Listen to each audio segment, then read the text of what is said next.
Chapter 658. Since Nini was still young and her soul had not yet stabilized, Sulin did not enlighten her too early.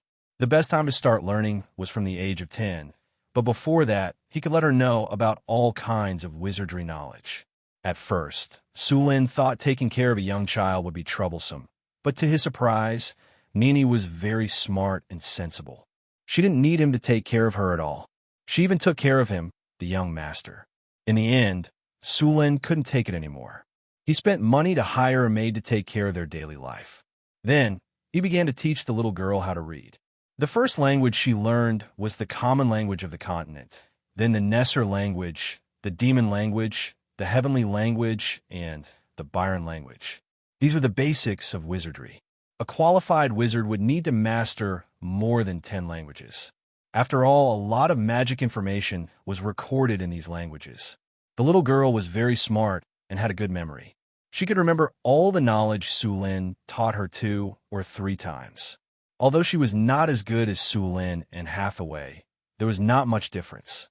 Seeing this, Sulin was very surprised. This little girl was a potential wizard. After living in this wizard town for about a month, the long-awaited wizard trade fair was finally going to start. After telling Nini to stay at home to study and not go out, Sulin went to the trading hall in the wizard market. In order to participate in the trade fair, one had to be a wizard and buy a ticket. The ticket price was not cheap. It was equivalent to 10,000 kinnars worth of magic crystals or gems. Of course, this was not a problem for Sulin. He arrived at the trade fair hall. As expected of the trade fair held once every 5 years, Sulin hurriedly looked around. There were about 300 wizards in the hall. Although half of them were low-grade wizards, there were only a few high-grade wizards. As for legendary wizards, Sulin did not see any of them.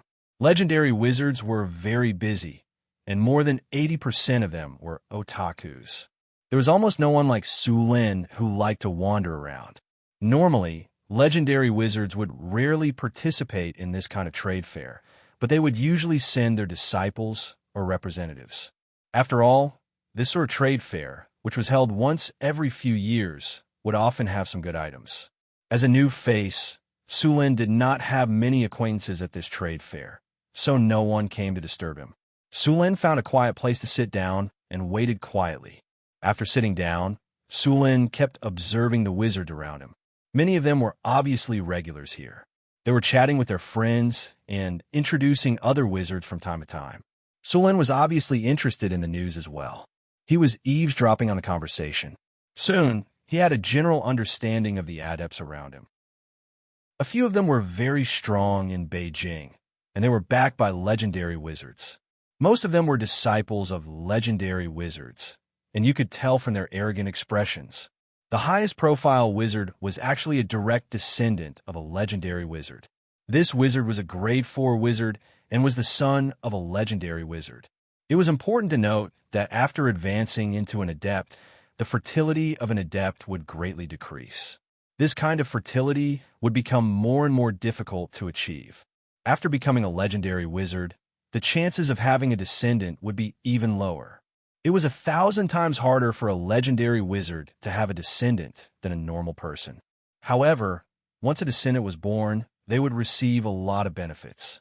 Their aptitude would be at least grade 4, and even grade 5 would not be rare.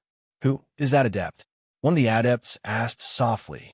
Another wizard followed his gaze and quickly whispered, "That's Meister from the Brandon family. His father is the Sage of Fire. Don't offend him. This guy is very vengeful, and he has a legendary wizard behind him. It can be said that no one dares to offend him." With that wizard's whisper, Sulin roughly understood the basic information of this Meister. Meister's father, the Sage of Fire, spent countless resources and finally succeeded in giving birth to a child, which was Meister in front of him. To have a son at such an old age and to be a sorcerer's seed, one could imagine how much the Sage of Fire doted on him. Moreover, he himself was a grade 4 sorcerer with great strength. There were also a few wizards who were representatives of other wizard organizations. It could be said that the qualifications of the entire trade fair were very high. The trade fair has begun. Just as Sulin was observing, the trade fair finally began. As the host of this trade fair, the representative of this wizard fair was the first to walk on stage. It was a curvaceous blonde beauty. Her face was beautiful, and her skin was white. She could be said to be very beautiful, and her strength was at the high grade. As the host, it was natural to throw out a brick to attract the jade. The blonde beauty walked on stage and directly asked someone to take out 3 brocade boxes and open them. One of the boxes contained a purple soul crystal, the second box contained a small green sapling, and the last box contained an earth crystal. Seeing the earth crystal, Sulin was a little surprised. This kind of thing was rare. You are all wizards, so you don't need me to pass on the message.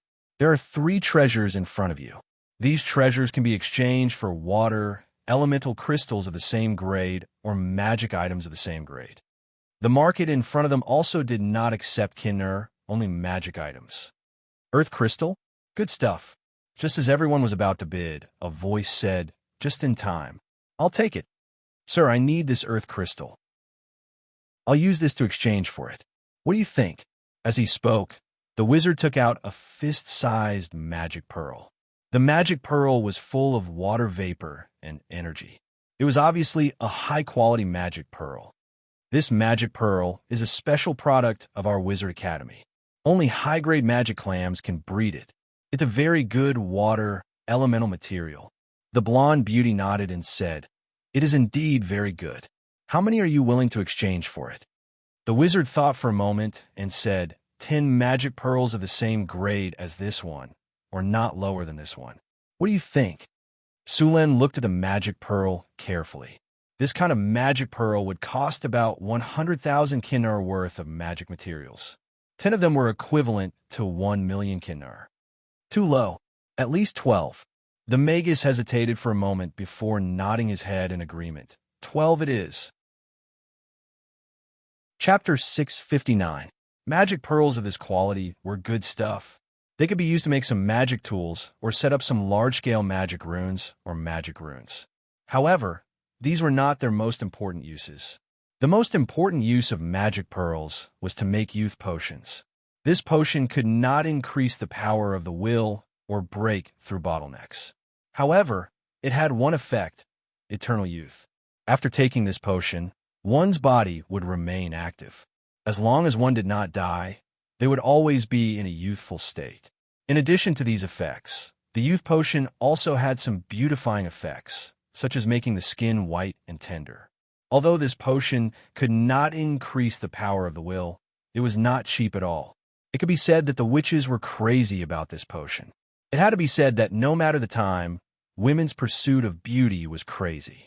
In the eyes of many wizards, this potion was completely a waste of resources, but the price was shockingly high.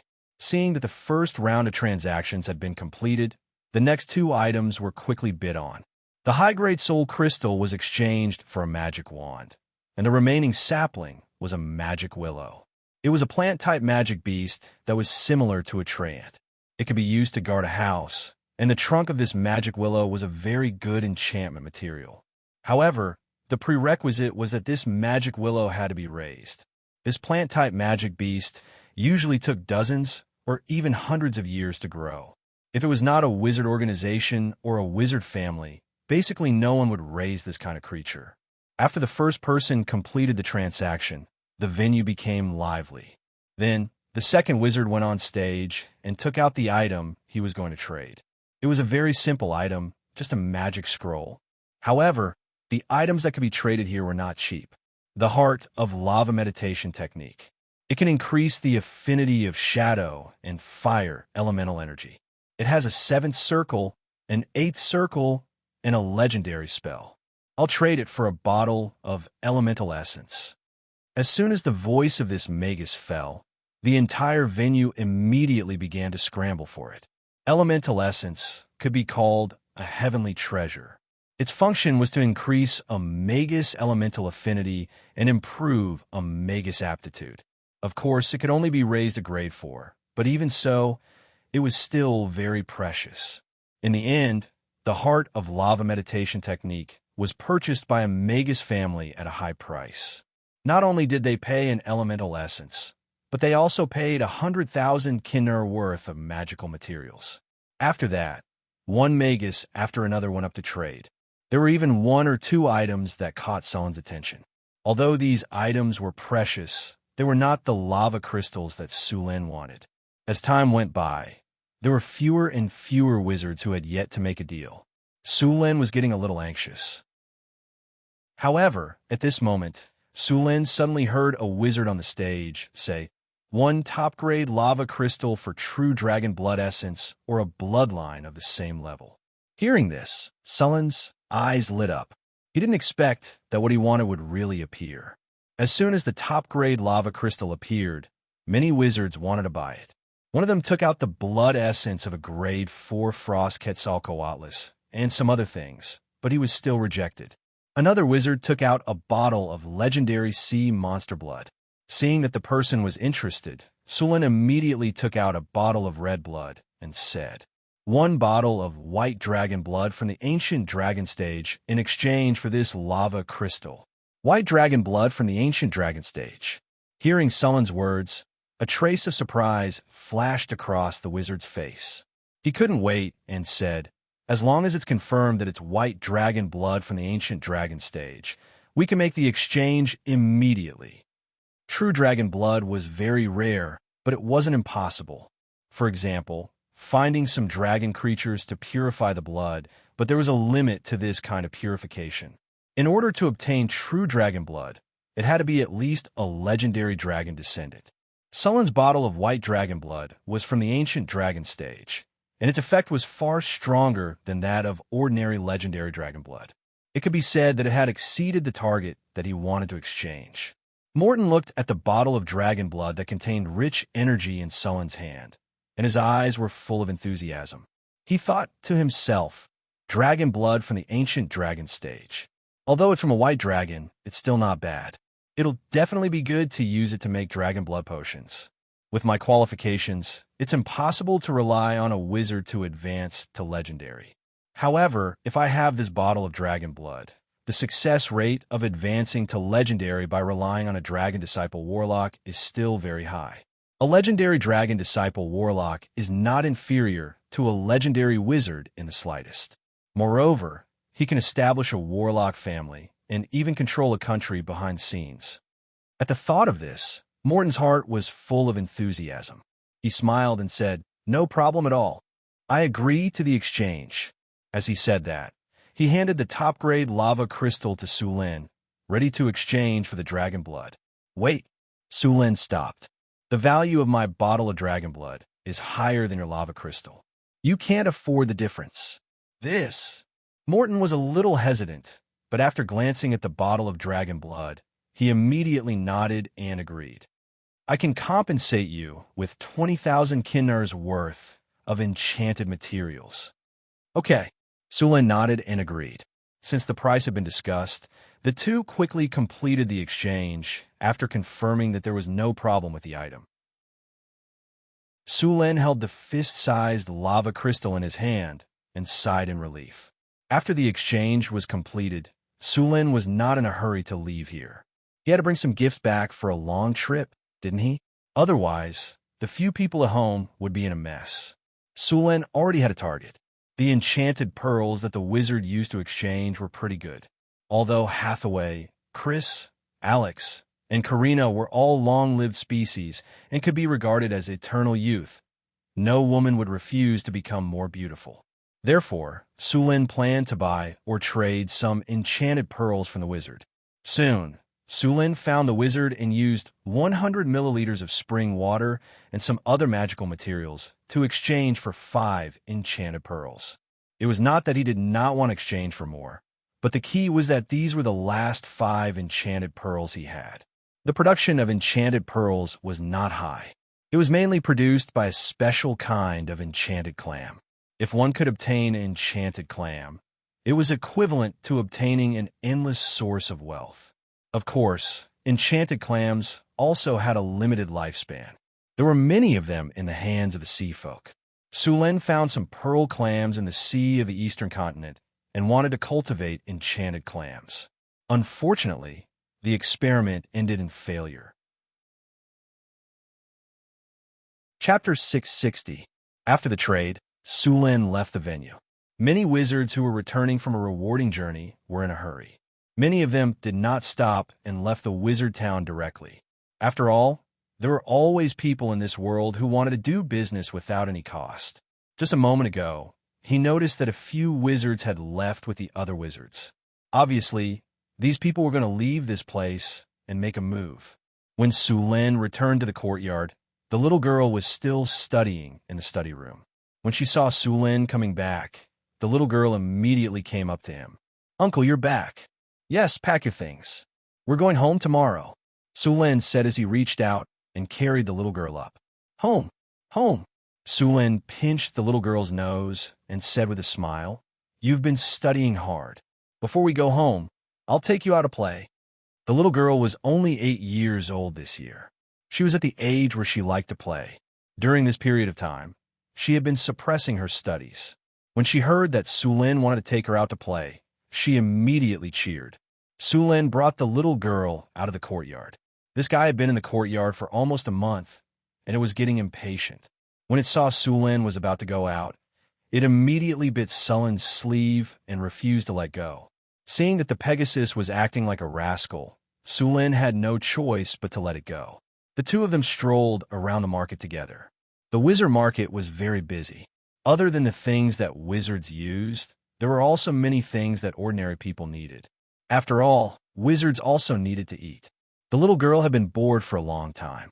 When she came out, she was very active. She was holding snacks in one hand and Sulin's big hand in the other.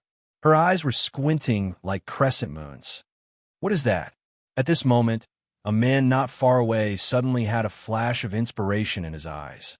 He looked at the horse beside Sulin, and a trace of surprise flashed across his face.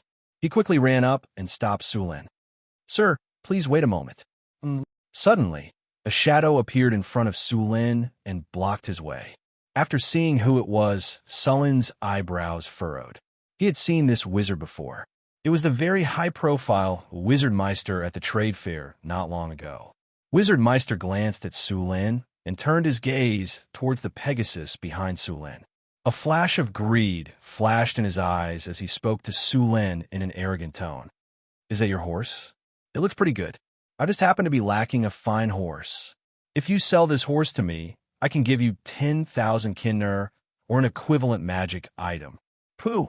When the Pegasus behind him heard his words, it snorted in dissatisfaction and even made a move to kick him. Sulin stroked the Pegasus' head to comfort it before turning to Meister with a calm expression. "This horse is my mount. I will not sell it." "Not sell?" After hearing Sulin's words, a cold light flashed in Meister's eyes. He then snorted coldly. "Do you know who I am? In the Doomsday Mountain Range, the Brandon family is the ruler. You only have 2 choices. Either you accept the friendship of the Brandon family, or you become the enemy of the Brandon family." A flash of murderous intent flashed in Sulin's eyes. Ever since he became a legendary, no one had dared to talk to him like this. Even the chief wizard of the Stellar Spire spoke to him as an equal. This was the first time he had been verbally threatened since he became a legend, and it was from a wizard who had yet to reach the legendary level. Although Meister had the backing of the Brandon family, and his father was the Sage of Fire, a legendary wizard, Meister was still not a legendary. It was a miracle that someone as arrogant as him could survive until now. Most legendary wizards like to stay at home. If Meister had offended a legendary wizard, he would have been killed on the spot. Even if his father, the Sage of Fire, came to find him, it would still be difficult. With the strength of a legendary wizard, it was hard to say who would win. After all, as a legendary wizard who didn't have a few trump cards in their hands, Sulin was very clear about how powerful a legendary wizard could be when he was prepared. Even if he didn't offend a legendary wizard, if he offended a rank 4 great wizard, he would be killed without hesitation. This was especially true for wizards who came from other regions. They could just run away as soon as they were done. The Sage of Fire wouldn't even be able to catch up with them. Meister's arrogance was completely the style of a spoiled brat. He had grown up in a greenhouse, and the Brandon family had protected him too well. He had never tasted the cruelty of society. Since everyone wanted to teach him a lesson, Sulin would take it upon himself to teach him a lesson about the evils of society. After glancing at Meister, Sulin didn't make a move. After all, this was the wizard market, and there was a wizard organization behind it. It wouldn't be good to smash the shop after buying something here. I said, I'm not selling. As for the friendship of the Brandon family, how much is it for 500 grams? After saying that, Sulin didn't want to talk to a dead man. He turned around and left with the little girl and the Pegasus. Seeing that Sulin had ignored him, Meister's face turned green. His eyes were burning with anger. He raised his hand and was about to make a move, but he was stopped by a wizard beside him. Meister, this is the wizard market. Behind this wizard market is the Lava Valley. If we make a move here, we won't be able to get away with it. When the time comes, we'll have to ask the family leader to come out. Meister's face turned even uglier. Although the Brandon family was powerful, the wizard organizations around them were not to be trifled with. Although the other wizard organizations didn't have legendary wizards, the Lava Valley did. If they made a move, they would definitely be at a disadvantage. The Lava Valley wouldn't give face to the Brandon family. After all, this would be destroying the reputation of the Lava Valley. The wizard beside him saw that Meister had calmed down and secretly let out a sigh of relief. Although Meister was arrogant, he wouldn't attack someone for no reason. What was going on today? What happened to you just now? That's a Pegasus, Meister said softly, suppressing his desire to make a move. Meister was born with a pair of spiritual eyes. He could see through many things, including the essence of some things. This was a mutation in his bloodline. Although Sulin's Pegasus was disguised and looked no different from an ordinary horse, Meister could see through it at a glance. Chapter 661. Pegasi and unicorns were heavenly creatures, and they were very similar. Pegasi had an extra pair of wings, while unicorns had an extra horn. The unicorn's horn and the blood of the Pegasus had a lot of divine effects. Although their strength was good, they were still hunted in large numbers. In fact, by the time of the Arcane Empire, these two creatures had rarely appeared in the material plane. In ancient times, because these two creatures had divinity, they were captured in large numbers. Later, these creatures left the material plane and followed the Master God of Order to Mountain Paradise, where they lived since then. Only a few lived in the Elven Forest. Of course, there was a very small chance of encountering them in other places. Yes, there were also the mounts of paladins.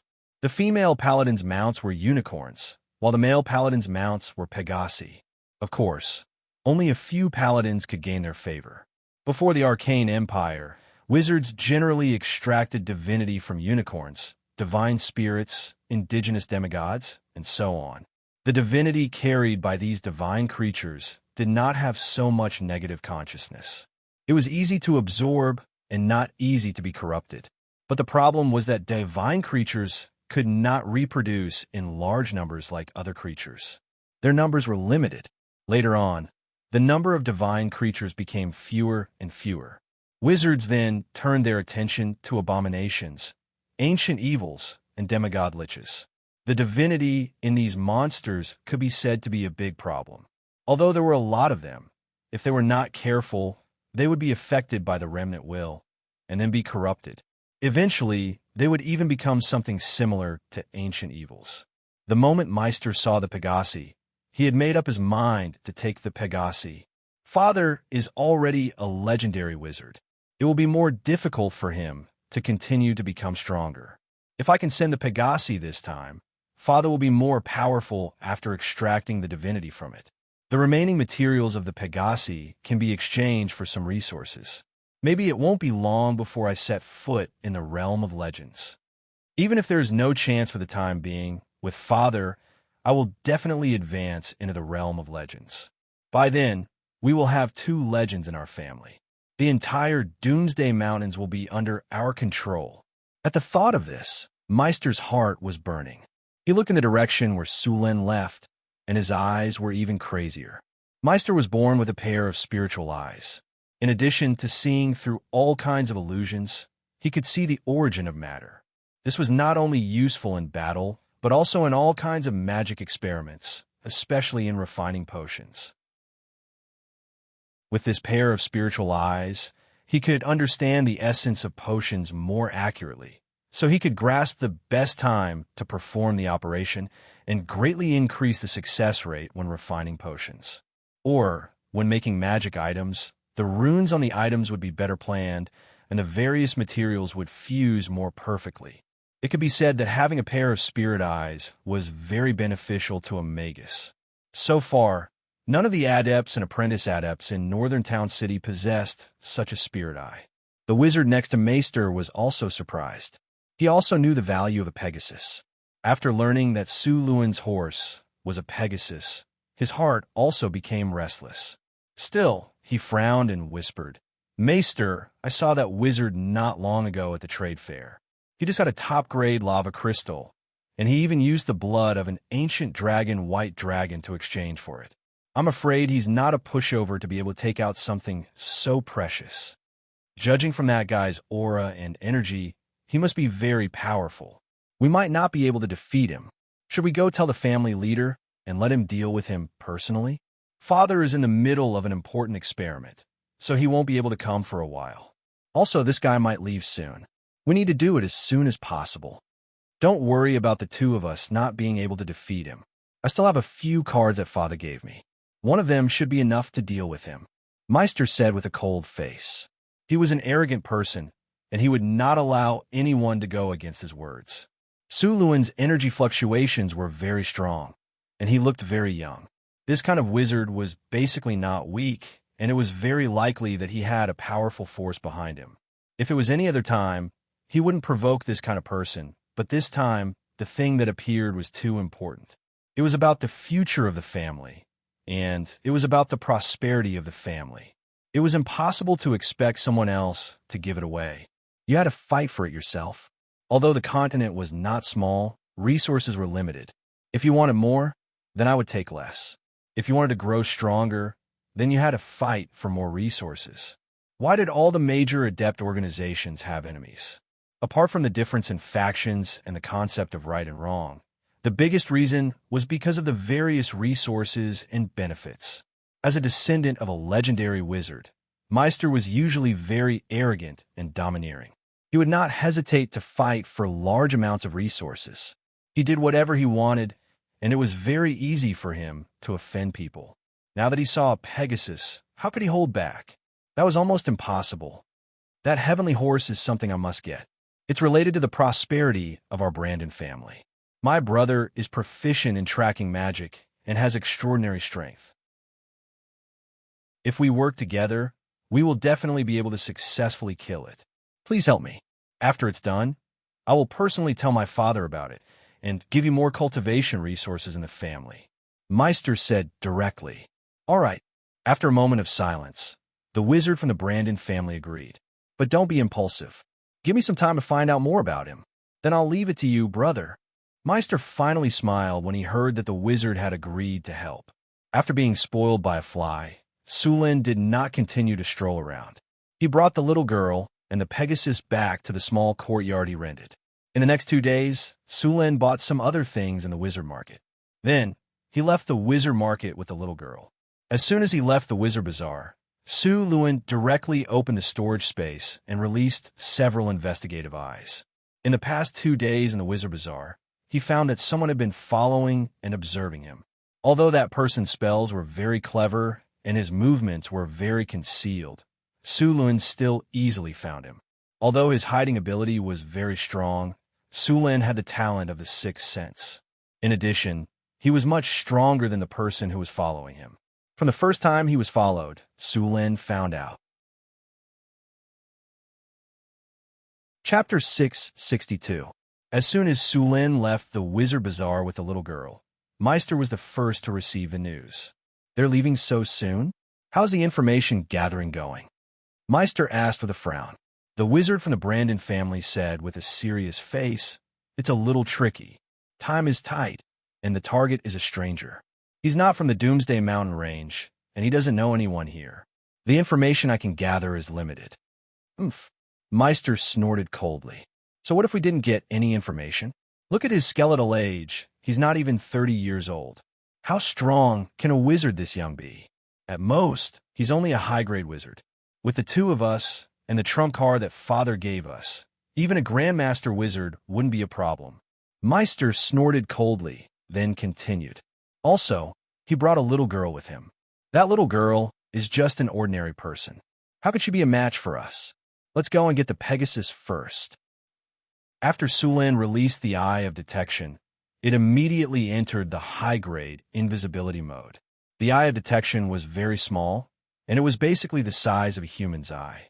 In this kind of mountain range environment, it was even harder to detect. After releasing the Eye of Detection, Sulin didn't stop.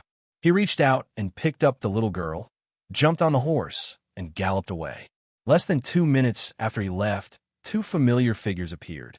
Through the Eye of Detection, Sulin could clearly see all the movements of the two people behind him.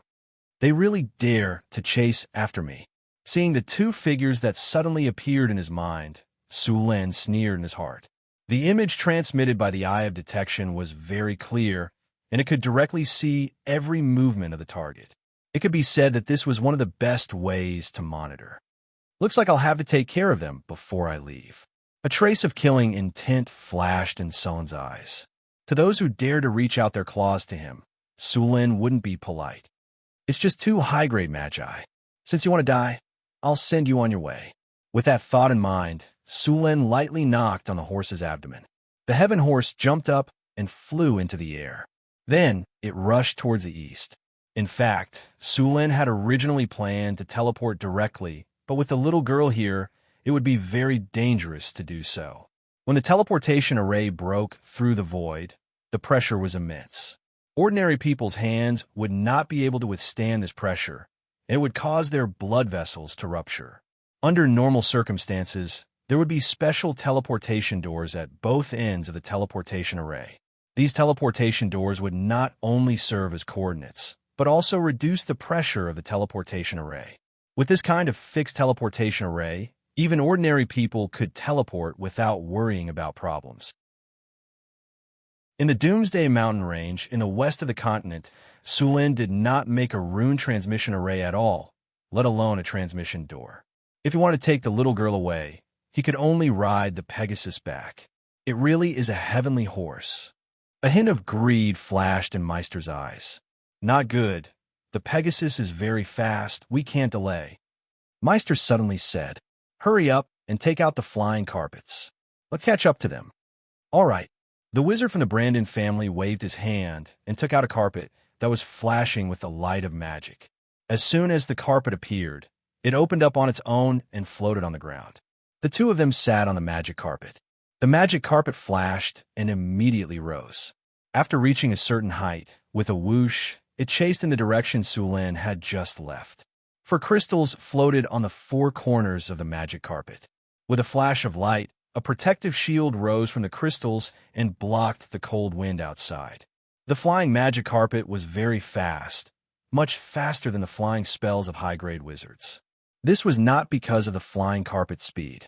The flying carpet could change its speed according to the amount of energy that was injected.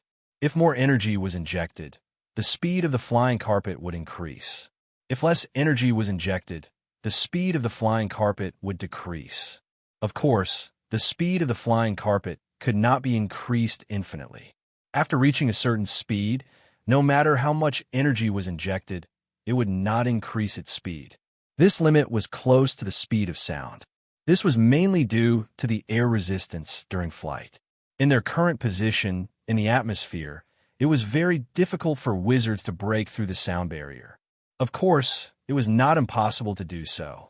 For example, using anti-gravity spells and some other runes, one could break through the sound barrier in the main material world. However, the gains would not make up for the losses, and the cost would be too high. Using the flying carpet at close range was no problem at all. As for longer distances, of course, teleportation would be used.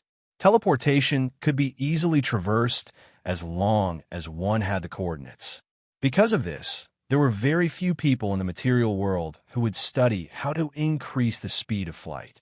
The flying carpet's speed in the material world was close to the speed of sound. In the astral plane, without the suppression of the laws, the flying carpet could reach sublight speed. Of course, this method was meaningless. In the astral plane, a single teleportation could cross tens of millions of kilometers. Flying was basically on the verge of being eliminated. However, flying tools were still very popular in the material world, especially this type of flying carpet. It was comfortable and fast, and much better than the brooms used by some wizard organizations. Flying brooms were one of the less valuable flying tools. They were not very fast, and they had no protective barriers. The seats were also very simple. The only advantage they had was their low price. The flying carpet was very fast. Sulin could see the two people on the flying carpet cursing as they sped up. The Pegasus was very fast. It did not take long for them to leave the wizard market far behind. On the other hand, the speed of the magic carpet was also very fast. The Pegasus and the magic carpet were like two meteors streaking across the sky. However, in comparison, the speed of the magic carpet was still faster. Galloping a Pegasus also consumed physical strength, but in addition to using its own magic power, the magic carpet could also use energy crystals as a substitute. In order to catch up with Suluin, Maester had already used energy crystals as a substitute. The two were adjusting themselves to their best condition, waiting for the Pegasus to slow down. Although the Pegasus was very powerful as a divine creature, its own energy was also consumed.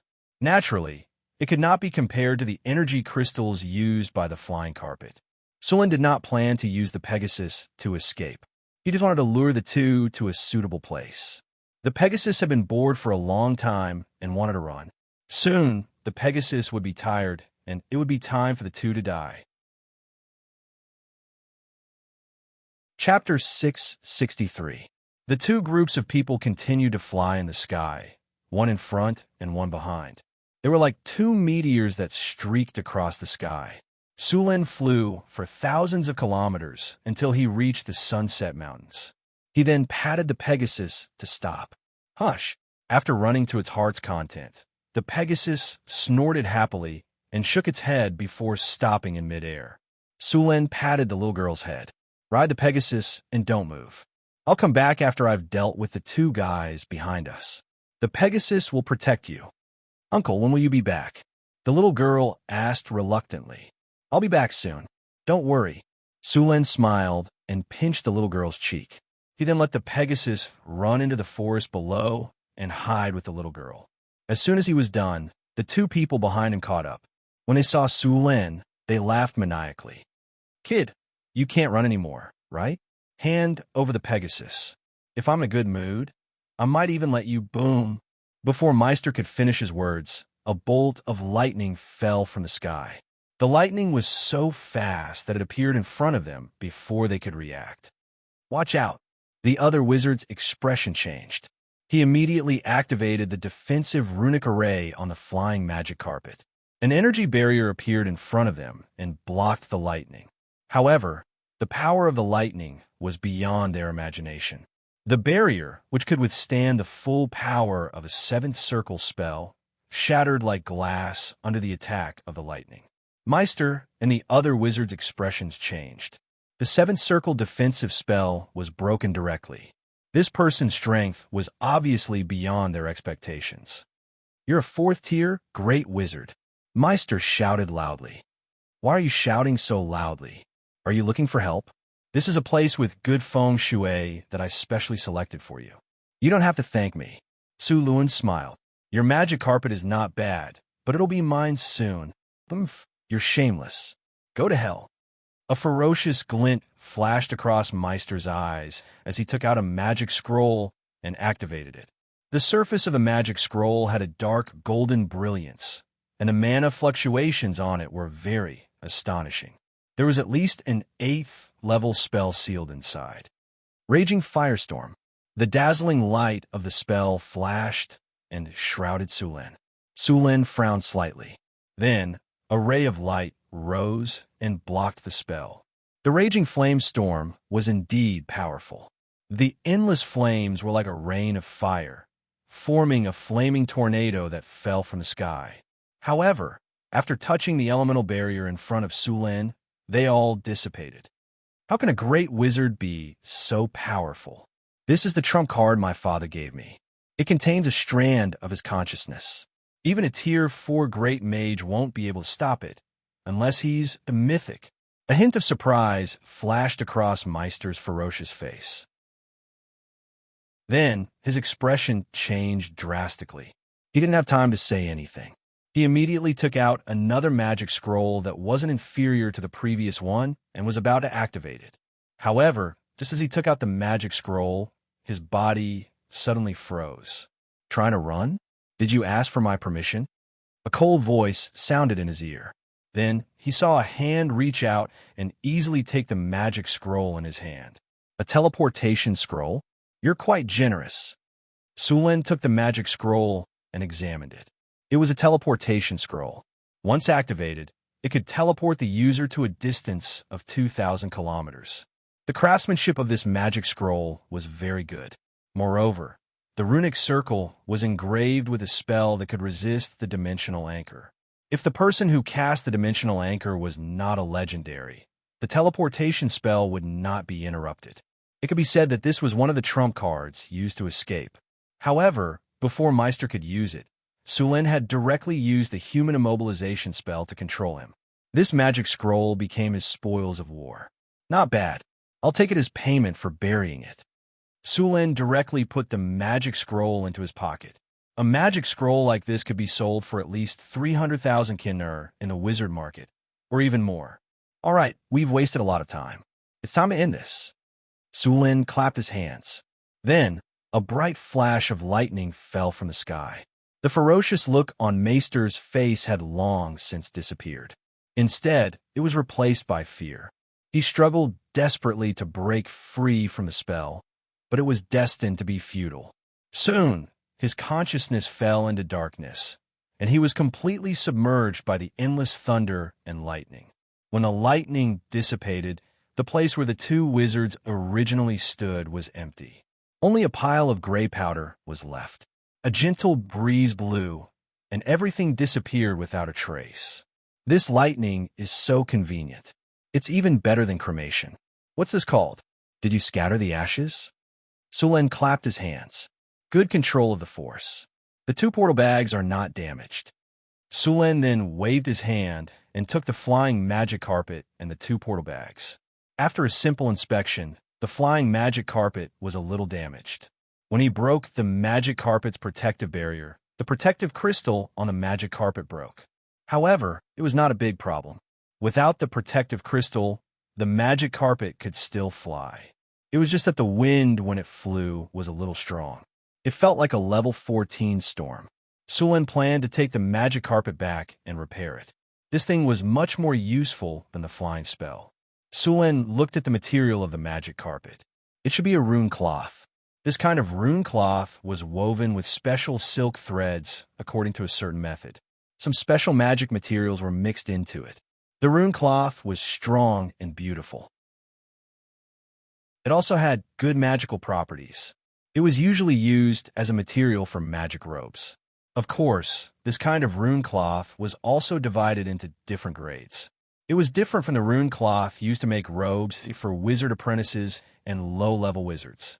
This rune cloth in front of him should be a high-grade material. After a simple inspection, Sulen put away the magic carpet. He then took the portal bags of the two wizards. With a flash of light in his hand, the defensive measures on the portal bags were directly broken. He poured out everything in the portal bags and began to search. In order to prevent any tracking methods, he needed to check everything. This kid is rich. Looking at the dazzling array of potions, enchanted materials, magic gems, scrolls, and so on, Sulen's eyes lit up. He quickly organized everything. Chapter 664. 63 pieces of high-quality magic gems, 21 bottles of various magic potions, and more than 300 pieces of magic crystals and energy crystals for magic scrolls, 1 for escaping, 1 for banishing, and 2 for attacking. TSK, so rich. Sulen looked at the pile of items in front of him. The value of these things added up to at least 2 million kinner. Killing an arson was indeed a golden belt. Sulen threw away the space bag with satisfaction, then put all the items into the storage space. Next, he opened another space bag. However, there were much fewer things in this space bag, far less than the previous one. But this was normal.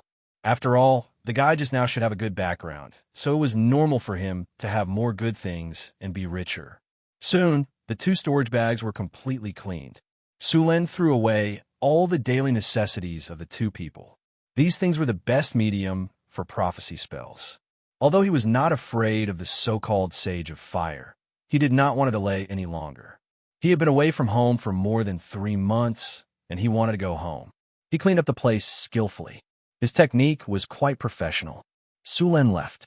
Soon, he found the Pegasus and the little girl eating fruits in the forest. Then, he reached out and patted them on the head. "Well, I was busy there, and you two were eating secretly. Uncle, you're back."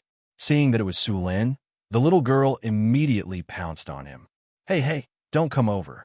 Seeing the little girl nibbling on the purple wild fruit and pouncing on him, the purple juice directly dyed his clothes into pieces. "Little girl, look at what you've done." Sulen reached out and tapped Vinia's head a few times.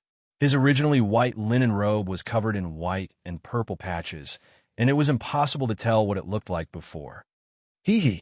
The little girl raised her face and smiled at Sulen, her face still stained with purple juice. Sulen threatened her with a look of disgust. "Go and wash yourself clean, or I'll leave you here."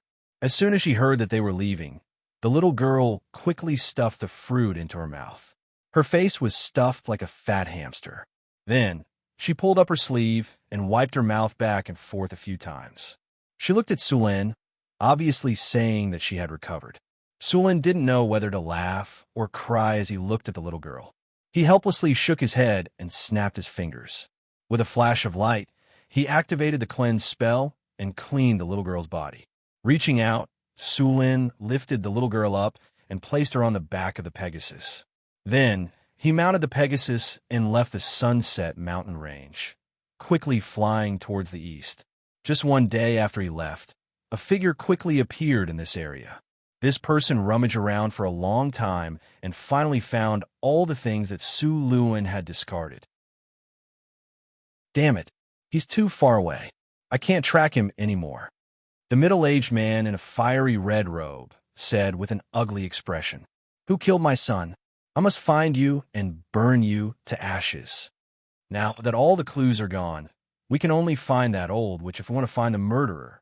"Damn it," the middle-aged wizard said with gritted teeth. Then he took the things he found and left the forest. These people from the School of Prophecy are all vampires. I hope she doesn't disappoint me. As he said that, a flash of light flashed on the middle-aged wizard's body, and he flew in another direction. Sulen didn't know what happened after that, but even if he knew, he wouldn't care. If a legendary wizard wanted to die, Sulen wouldn't mind spending some time to bury him. As for the wizard from the School of Prophecy, Sulen wasn't worried at all. Prophecy was powerful, but it wasn't omnipotent. Hathaway was also a witch from the School of Prophecy, and Sulen had a deep understanding of the School of Prophecy. He was worried that his origin would be discovered, but the system on his body had hidden him, so prophecy spells were useless against him. Other than the system's shield, Sulen also used his own power to add a layer of camouflage to himself. With his current strength, let alone a legendary wizard, she couldn't even break through Sullen's shield. More importantly, casting prophecy spells on Sulen would backfire. If it was a normal prophecy spell, the backfire wouldn't be too strong. However, if it was a powerful prophecy spell, it would be very troublesome. Sulen didn't care about these things. Sulen took the little girl all the way through the Sunset Mountains, around the Swamp of Despair, and through the Sea of Death. After flying for tens of thousands of kilometers, they finally returned to the northern wasteland. They were basically home now. It took them more than a month to get there, but it only took them 5 days to get back. When they returned to the northern city, it had become even more prosperous after a few months. The inner city had become a large construction site. A large number of workers and golems were remodeling the northern city. The ground was dug up again, and magic crystals were installed. These were the energy channels of the floating city. Sulen didn't stop. He went straight to the North Wind Tower and saw Hathaway on the astrology platform. Sulen smiled. I've gained a lot from my trip to the western end of the continent. Hathaway immediately saw the little girl behind Sulen, including this little girl. Is she your daughter? Sulen was speechless. My daughter? My daughter isn't even born yet. I met her at the wizard fair. She has no family, so I brought her back. She has no family at such a young age. How pitiful. Hessian looked at her without pity. Then from today onwards, we are your family. All right, I found the lava crystal you wanted. Seeing that the two were about to start chatting, Sulen quickly took out a fiery red crystal. As soon as the crystal appeared, the whole room became a little hot. The red crystal looked like a flame that had not been extinguished. A high-quality lava crystal. Sulen took out the lava crystal, and Hathaway immediately took it. After a simple examination, Hathaway said with satisfaction, "The purity is very high. This is already the highest quality. It should be enough to make an elemental fusion furnace." Hathaway said with a smile, "Then I'll leave the rest to you." Sulen said, "All right, her name is Vanya. She's a 5th grade talent like you. You can hand it to her yourself." 5th grade talent. Hessian's eyes lit up as he stared at the little girl. Such a good talent. Then learn from me. I will teach her to become a legendary wizard. Chapter 665. After Hathaway became a legendary wizard, the speed of her strength improvement slowed down. This was not because Hathaway did not work hard, but because Hathaway's inheritance of the Northern Witches had come to an end. The Northern Witches may have once been glorious, but in the past 1,000 years, the Northern Witches had been declining as a school of sorcerers. So their inheritance was now only at the legendary level. At present, the main inheritance of the Northern Witches was the divination school and the fire system. These two schools had complete inheritance and could be practiced all the way to the legendary level. Other schools, such as the water system, the ice system, and the spell system, only had the level of high-grade wizards, and some inheritances were even only up to the intermediate wizard level. The difference between having inheritance and not having inheritance was still very big. Why did Hathaway's strength improve so quickly? The reason was simple. In addition to a lot of resources provided by Sulen, Hathaway's School of Cultivation had various notes and materials left behind by the predecessors. It was like a person learning the knowledge in the textbook, and there were also various classroom notes, 5 years of college entrance examination, 3 years of simulation, and many other materials to assist. Of course, the progress was faster, but these materials were all at the legendary level. After entering the legendary level, Hathaway had no follow-up practice methods, so from now on, she needed to create her own practice methods and then improve. The consequence was that the speed of advancement would slow down, but once she succeeded, this method was more powerful than following the footsteps of the predecessors. Along the way, as long as she succeeded, Hathaway would become a master of the generation. In the era of the Arcane Empire, she had the opportunity to become a great arcanist. The title of Great Arcanist was not just about strength. Strength was only one of the basic requirements. They were all the top masters who had created their own schools. Otherwise, those gods would not have been so afraid of these great arcanists. According to the level evaluation of the era of the Arcane Empire, the legendary was level 21, the high-grade legendary was level 26, and the great arcanist was level 45. At this level, it was already the realm of the gods. In addition to Hathaway's divination school, the fire system of cultivation school, and Sullen's thunder system, the school of cultivation of the wind element had recently been added. This wind element was added by Alex. As the Harpy Queen, the current queen of the winged people, Alex had a very thin bloodline of the ancient wind god. After integrating divinity, she had a deeper understanding of the rules of the wind element, and then she used her own strength to reverse deduce a wind element cultivation method. Of course, This method of cultivation was only at the legendary level, and the road after that needed Alex to explore. Sullen's current wizard level was actually far behind his own strength. He was now similar to Alex, using the power of divinity and the control of the law of lightning to reverse deduce. It was not so easy to reverse deduce a cultivation method. It required a lot of knowledge as a foundation. Since becoming a legendary, Sulin began to use all kinds of channels to collect knowledge. He either bought it from some wizards with inheritances or communicated with other wizard schools to deepen the foundation of the North Wind Tower. Fortunately, Sulin obtained a lot of wizard knowledge from the treasure chest. Through this knowledge, Sulin and the others continued to grow. Now, Hathaway and the others' strength could be said to be not weak among the legendary wizards. Time passed quickly, and in the blink of an eye, it was winter again. It was also on this day that the first batch of wizard apprentices in the North Wind Academy began to become Rank 1 wizards. After becoming a Rank 1 wizard, the previous contract they signed with the North Wind Academy would automatically become invalid. Next, these low-grade wizards would sign a new contract with the North Wind Academy. This kind of contract would be more relaxed, which also marked the beginning of the rise of the North Wind Academy. After all, in the past, the strength of the North Wind Academy depended on a few high-grade wizards. Now, the middle and low-grade wizards were slowly making up for it. While the North Wind Academy was growing stronger, the North Wind Duchy was also growing stronger. Ever since Sulin established the North Wind Duchy in the Northern Wastelands, the duchy had been constantly expanding. After a few years of development, the population of the North Wind Duchy had reached 600,000 before winter. The fastest developing city was Deepwater City. It had to be said that the sea trade had an amazing effect on the prosperity of the city.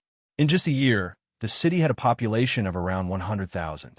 Although the population of Deepwater City was growing fast, it was not as crazy as it was now. This situation was caused by Sulin leading the fleet to fight against the pirates. One had to know that merchants and pirates were natural enemies. The North Wind Tower fought against the pirates, which made the sea route prosperous at an amazing speed. Of course, most of the people in the city were sailors. The second most populous city in the North Wind Duchy was Mirror Lake City, which was south of Northtown City. Through continuous immigration, the population had reached 140,000. Mirror Lake City's climate was warmer, and there was a large mirror lake near the city with abundant water. Its future potential was no less than Northtown City's. The city with the lowest population in the North Wind Duchy was the New City. It was just built this year and only had a population of 80,000. After Sullen's fight against the pirates, more and more merchants came to Deepwater City to trade. At first, the merchants thought that the sea route was safe, but after coming here, they realized that the goods produced by Deepwater City were white sugar, paper, alcohol, weapons, and other goods in high demand. Deepwater City suddenly became very popular.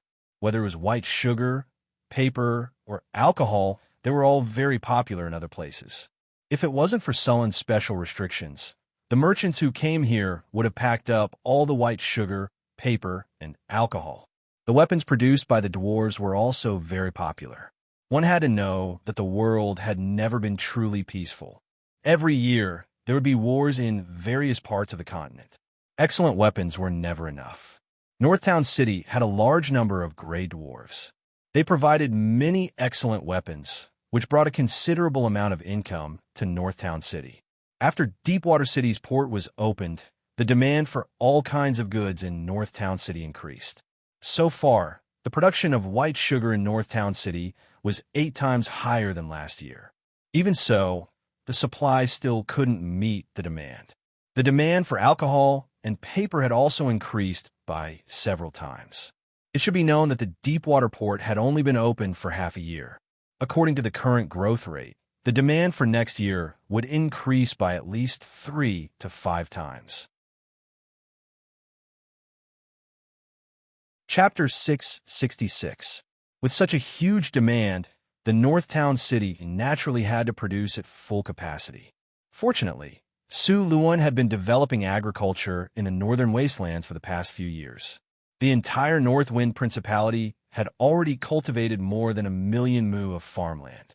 Of course, this number was not much compared to the farmland of other countries. It was much lower. According to the population, there were 600,000 people and 1,000,000 mu of farmland. On average, each person would get less than 2 mu of farmland.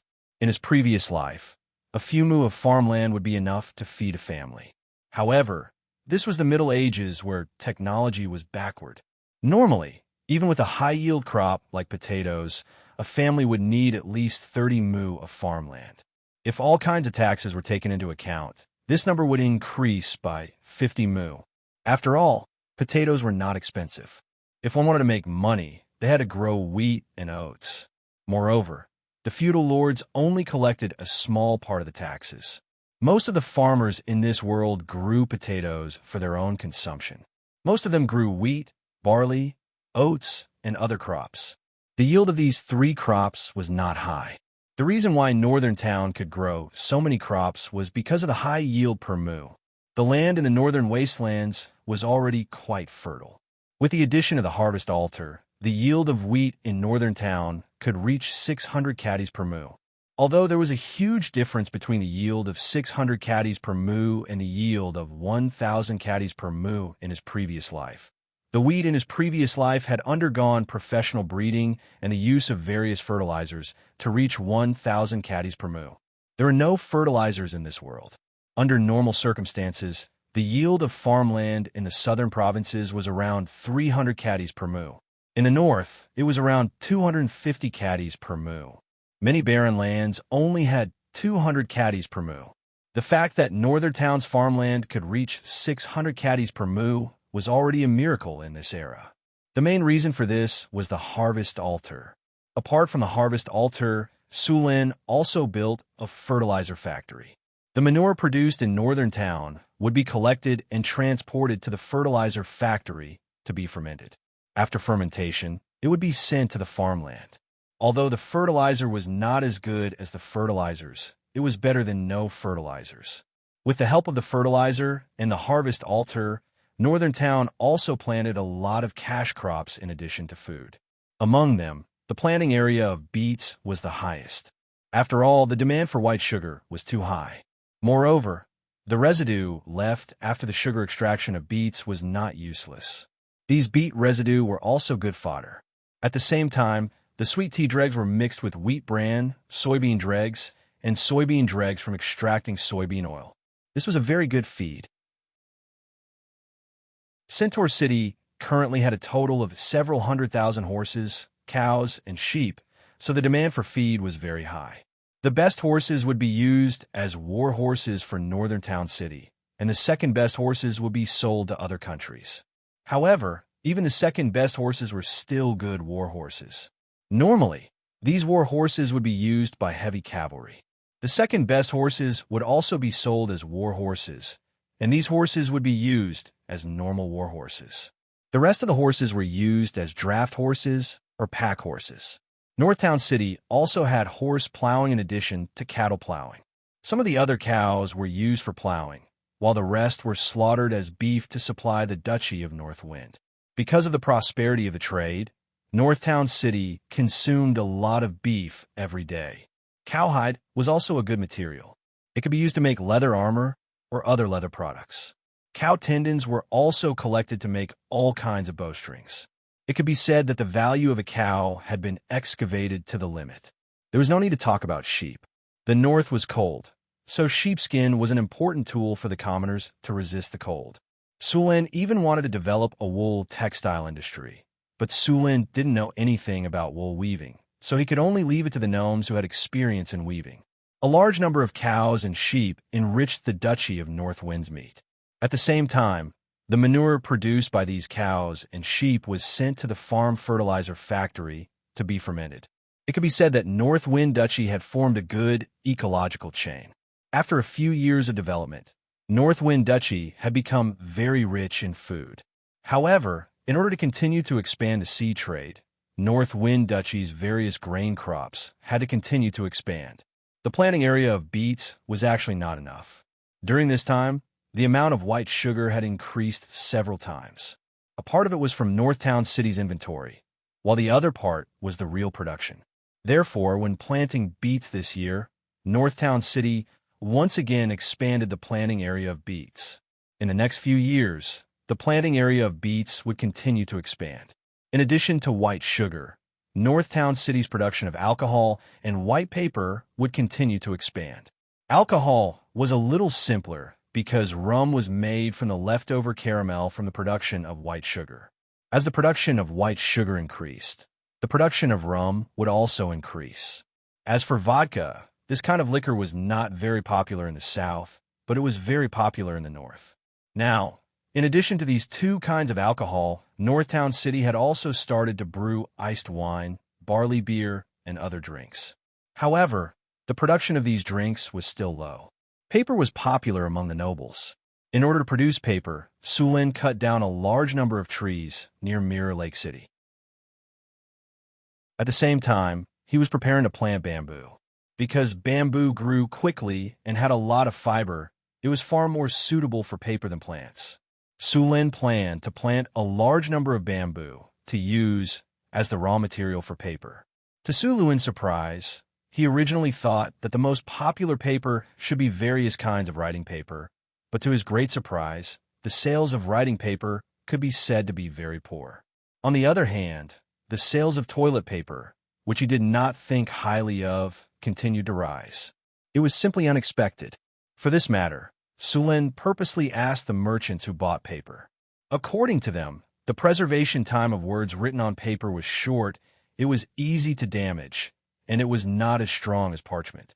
As for Sulin's claim that the paper was cheap, the same weight of paper could record more words, and it was more beneficial for the spread of knowledge. However, this claim was ridiculed by the merchants. According to the merchants, the nobles did not want more people to have knowledge. It was best for knowledge to be in the hands of people like them. Therefore, after seeing the advantages of paper, they ignored it. These aristocrats were just like the aristocratic families in ancient China in his previous life. They wanted to monopolize knowledge. After learning the reason for the unpopularity of writing paper, Sulin was helpless. On the contrary, the popularity of toilet paper was the opposite. In the past, the nobles who used ropes, sticks, leaves, and other items decisively threw them away after trying toilet paper. Sulin did not know whether to laugh or cry. Papermaking did not bring about the spread of knowledge. Instead, it started a toilet revolution. Chapter 667. Although the nobles refused to use paper to write in order to prevent knowledge from being spread on a large scale, this method was only temporary. As paper spread more and more widely, more areas used this paper, and eventually, some people would use paper to write. After all, not all scholars were nobles. For merchants, the emergence of paper brought them great convenience. These merchants would not refuse to use paper to control the flow of knowledge like the nobles. They were more concerned about profits. As long as the price of parchment books remained high, there would be merchants who would use paper to copy and sell it at a slightly lower price. Don't think that these merchants would not dare. As long as there was enough profit, there was nothing that merchants would not sell. As long as there was money, they would even sell the ropes used to hang them, not to mention books. The nobles' idea of blocking knowledge would only last for a while. Then, they would find that the number of paper books on the market had become a disaster. How high was the cost of making a parchment book? In this era, parchment was made from lambskin. A complete parchment was a small lamb. It was not easy to make a parchment. Not all kinds of lambskin could be made into parchment. Craftsmen would choose lambs of suitable age to make parchment. Generally, lambs were 2 to 3 years old. At the same time, they would observe the color of their fur. From experience, they knew that if the fur was pure white, the parchment would also be pure white. And if one wanted to make paper with a pleasing dark pattern, one would have to choose fur with stripes. In order to ensure the perfection of the paper, they also had to carefully check whether there were scars left by diseases or parasites. Generally speaking, only 1 out of 5 pieces of sheepskin would be suitable. To make parchment, The first step was to soak the parchment in clean water. At the same time, the hair on the parchment had to be removed. Lime powder and other things needed to be added. This process usually took 3 to 10 days. After washing, the parchment had to be stretched on a wooden board. At the same time, the hair on the parchment had to be shaved with a knife. After a series of steps, the parchment was considered complete. The price of such a piece of parchment was at least 1 kinnar. A book made entirely of parchment could cost up to 100 kinnar. Moreover, such parchment books were thick and heavy, but they did not record as much content as paper books. It was only a matter of time before they were replaced by paper. But so far, no businessman had done that. Perhaps someone had already done it secretly, but Sulin didn't know about it yet. Most of the activities in the Northwind Principality had come to a halt during the winter. The snowstorm in the northern wastelands was very cold. Traveling through the wastelands at this time was basically suicide. The hungry monsters in the wastelands were on the verge of going crazy from hunger. They were more dangerous than ever. During this period of time, the Northwind Principality's trade was basically suspended. Every year, there would be about 2 months of snow and wind. Therefore, during the winter, the Bayfeng Duchy would cancel most outdoor work during this period of time. The people who didn't need to work would either go to the taverns to drink, go to the training grounds, or stay at home to make babies. Therefore, every winter in Bayfeng Principality was an opportunity for its population to explode. Under normal circumstances, around August next year, the Northwind Principality would usher in a baby boom. Although the snowstorm had interrupted the Northwind Principality's trade for 2 months, and although it had lost a lot of income, it had also gained an opportunity for population growth. However, during this winter, although the other cities in the Northwind Principality had canceled outdoor work, the North Town City did not. The design of the floating city had been completed, and all kinds of renovation work were being carried out in an orderly manner. Therefore, the renovation work in the inner city of the North Town City was not interrupted. Although the North Town City was in the north, under the effect of the harvest altar, the city wasn't very cold. The renovation work could continue. In the inner city of the North Town City, after a few months, the various factories that were originally in the inner city had all been moved out. For these factories, Sulin deliberately isolated an area in the outer city, where all the factories were located. The palace, which originally occupied the largest area in Sulin, had also been moved to the outer city. The floating city's area was limited, so Sulin had decided to live in the Northwind Tower. The land that was saved would be used to build other buildings. The first phase of the renovation of the floating city was progressing smoothly. The first phase of the renovation was more focused on the underground. Here, the underground network of the floating city would be laid out. The energy of the elemental furnace could enter all parts of the floating city through the underground network. By then, it would basically become a magic city. In the North Town City, there were actually a lot of very good magic props, but it was still at the level of medieval civilization. For example, the magic lamp, which had been widely used as early as the era of the Arcane Empire, but until now, the magic lamp was only used inside the major wizard organizations and wizard towers. In addition to the price, there was also the energy needed for the magic lamp. Compared with the electricity in his previous life, the magic energy in this world was more violent and more difficult to control. In addition, stable and continuous energy was not easy to obtain. However, with the elemental furnace, the energy problem of the North Town City was temporarily solved. After laying out the underground network, Sulin could even build rows of street lamps in the inner city. In his blueprint, the inner city of the elemental pool was more advanced than in his previous life.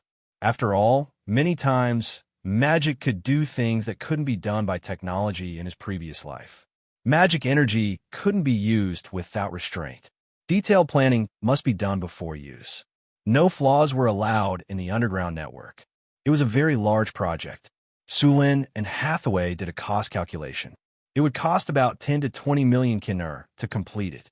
Fortunately, Sulin had been making money in various ways. He had obtained hundreds of millions of kinnar from the southern pirates, and this time he had made a lot of money in the west of the continent. All of these together were basically enough to cover the cost of the first phase of the floating city. The second phase of the project required the income of the North Town City. The income of the North Town City was now very high.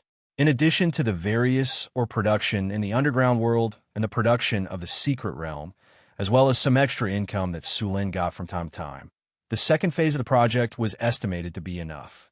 Transforming the floating city didn't require all the money at once.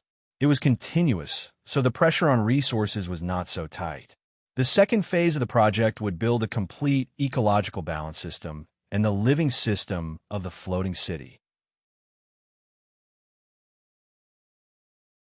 Chapter 668. North Wind Tower, Astrology Platform. Sulin had been studying legendary spells all this time.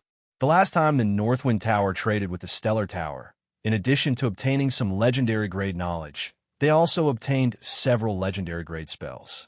The spells he was studying now were Sword of Annihilation, Time Stop, Chain of Accidents, Mage's Disjunction, Imprison, and so on. Some of these spells were exchanged, and some were inherited from Hathaway and the others. The number was not small. Legendary spells were difficult to learn. Even Sulin had no way to master them quickly, unless he was willing to spend legendary skill points to learn them. With just one legendary skill point, he could master a legendary spell quickly. The flying magic carpet brought back by Sulin was very popular, second only to the magic pearls he took out. As soon as the flying magic carpet was taken out, it was confiscated by Hathaway. She was going to analyze the flying magic carpet and then recreate it. The flying magic carpet was still very popular. It was faster than flying and more flexible than floating ships. It could carry up to 6 people and was very suitable for transportation. It could also be sold to make money. It could be said that as Sulin grew stronger, he needed more money. Wizards were too good at spending money. Not to mention the usual various experiments. The money spent on them was already an unimaginable number for ordinary people. Let's talk about the floating city. It was no exaggeration to say that the entire floating city was piled up with money. Most adepts spent money faster than they could earn money. The floating city project was basically equivalent to a country building a space station in his previous life. It was very difficult for a country, and the difficulty of building a floating city was equivalent to interstellar colonization. All kinds of research, all kinds of materials, and the speed of burning money was simply too fast. Hathaway basically spent tens of thousands of Kinnar to conduct an experiment. In a month, at least 6 experiments of this scale would need to be done. If it were not for the materials produced in the secret realm, North Town would have been worn out. More than 70% of these experiments yielded no results, but you had to do it. It was basically burning money. This was also because Sulin was good at making money. Ordinary people really couldn't handle this prodigal woman. If it was just an experiment, it would be fine. If there were no results, it would just continue to burn money. However, once there was a breakthrough, the speed of burning money would increase exponentially. The Kinnar was like the red sand river outside Northtown town. The river water was converted into gold coins, which flowed out. At this time, Sulin did not even dare to ask. His heart ached too much. Of course, there was someone who felt even more heartache than Sulin. It was the red dragon Onyxvia. It could be said that she suffered even more than Sulin. Before she went to sleep, she checked that the treasury was full of gold. When she woke up, she suddenly realized that it was so spacious. My huge mountain of gold is gone with a whoosh. It wasn't difficult to make a magic carpet. Compared to the floating space tower and the floating space city, it was only slightly more difficult. So, after some research, Hathaway quickly made a new magic carpet. It got out of hand. From Chris to Phyllis, including Sandy, Angela, and Anna, everyone had a magic carpet. This directly led to the frequent appearance of magic carpets in the sky of Northtown Town during this period of time. Not only did Hathaway make a new magic carpet, but she also made some improvements to the magic carpet, which made it faster and more stable when flying. At the same time, the protective spells on a magic carpet were stronger, and the energy consumption was not much increased. The cost of such a magic carpet was 80,000 kinnar. The North Wind Tower was selling it at 300,000 kinnar, which was the normal price of a magic carpet. It had to be said that the wizards were really ruthless. In addition to the magic carpet, Hathaway had another product, which was the floating space ship. While studying the production of the magic carpet, Hathaway also studied the floating space ship. To be honest, after the floating space tower was built, the floating space ship was basically not difficult to make. The most important thing on the floating space ship was the floating space ring.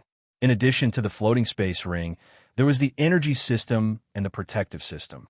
The energy system of the floating space ship was a bit troublesome. After all, it was not like the floating space tower, which could build an elemental pool.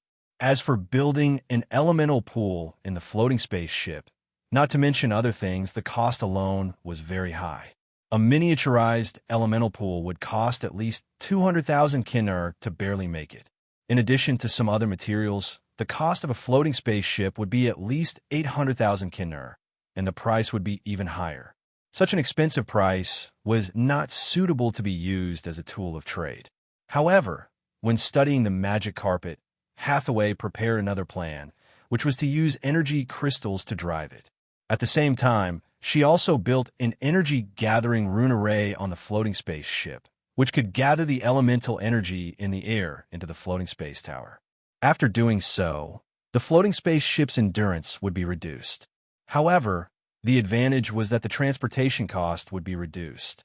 From Sullen's point of view, the floating space ship was not very cost-effective for transportation.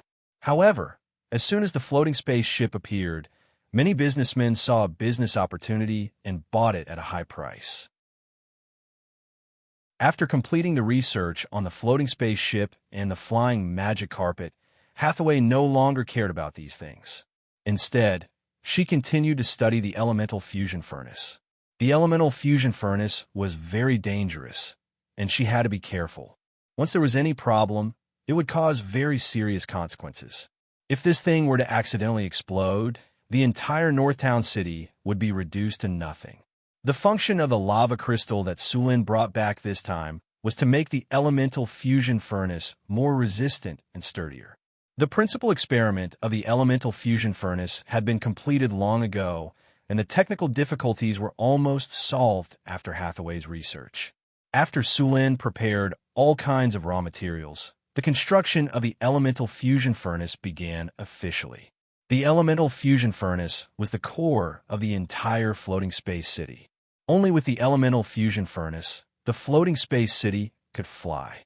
Of course, if you found the mice energy core that had been passed down from the Arcane Empire, you could fly without building an elemental fusion furnace.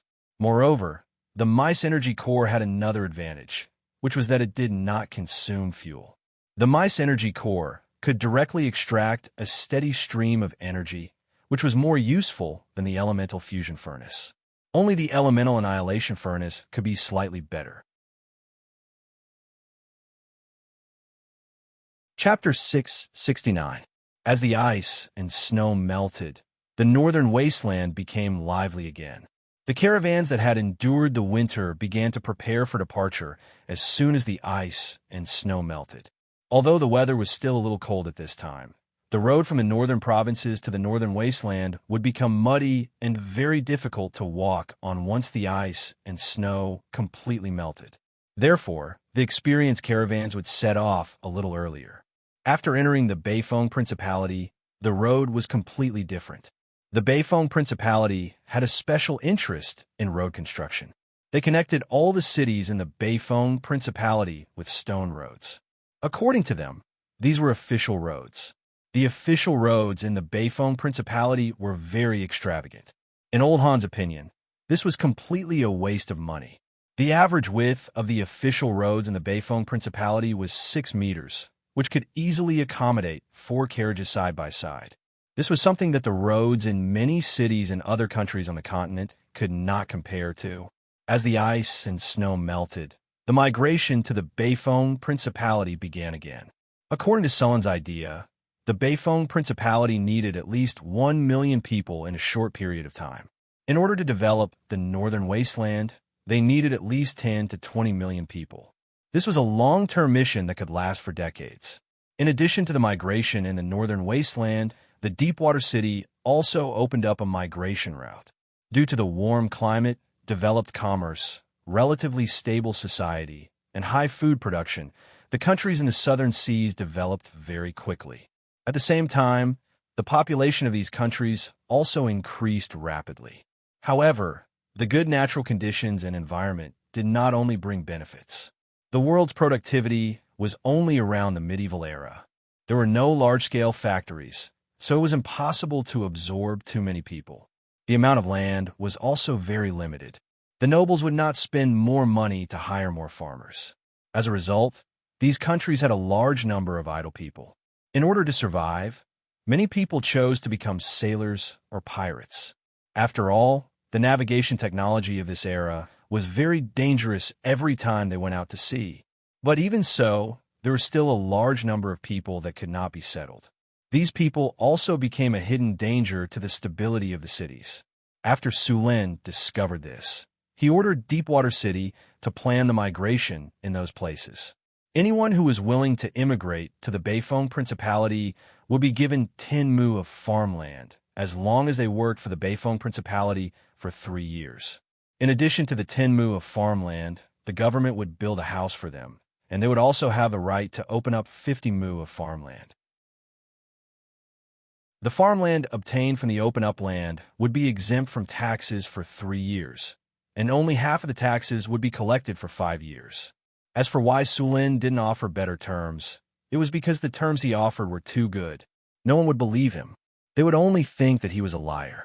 He said that as long as you let him go, he would give you 50 mu of land, a house, and tax exemption. Then they would board the ship, leave the port, and sell these people as slaves.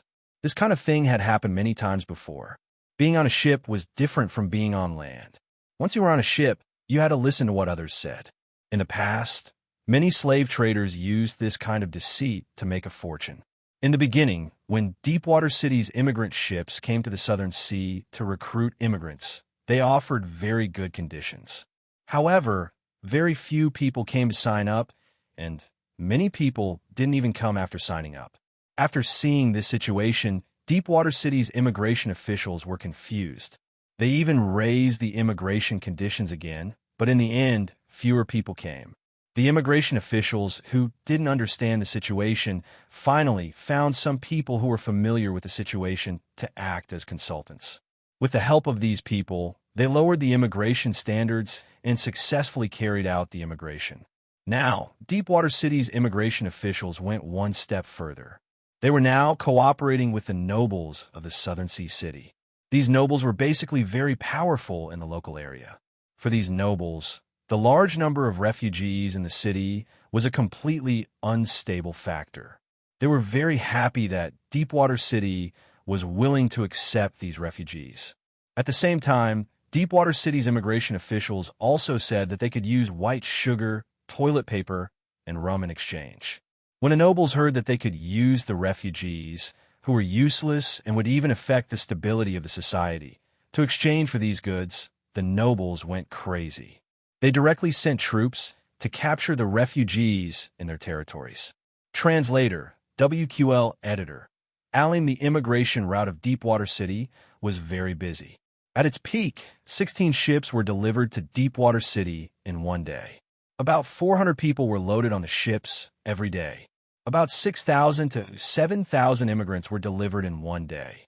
With this kind of cooperation, the number of immigrants increased rapidly. On average, Deepwater City could immigrate 120,000 to 130,000 people a month.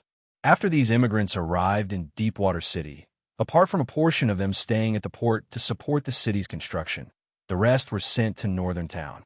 Then, Northern Town would distribute them to Mirror Lake City and the new city. The arrival of a large number of people put pressure on the Northtown city. All kinds of living materials were consumed quickly. The most urgent thing was food. Fortunately, Su Luan had always been very careful, so the Northtown city stored a large amount of food every year. It was also because of this food that Sulin dared to immigrate so many people. Because of the harvest altar in Northern Town, the production of food was very high. One moo of land could produce 2,000 to 3,000 pounds of potatoes.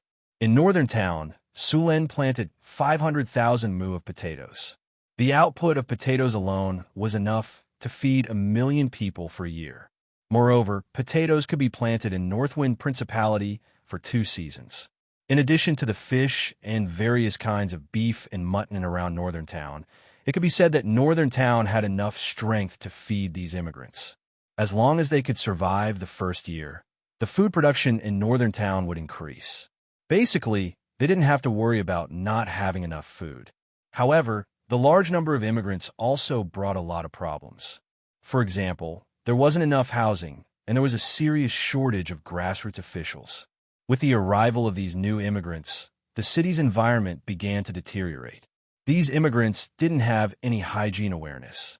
It was common for them to urinate and defecate everywhere. Originally, it was the grassroots officials who trained them. However, there were too many immigrants. Northern town was seriously understaffed. At the same time, many immigrants took advantage of the lack of manpower in northern town and began to commit all kinds of crimes. Many of these immigrants used to be gang members. When they saw that Northwind Principality was prosperous and didn't have any gangs, they were overjoyed. They quickly contacted their old friends to form gangs and divide the territory.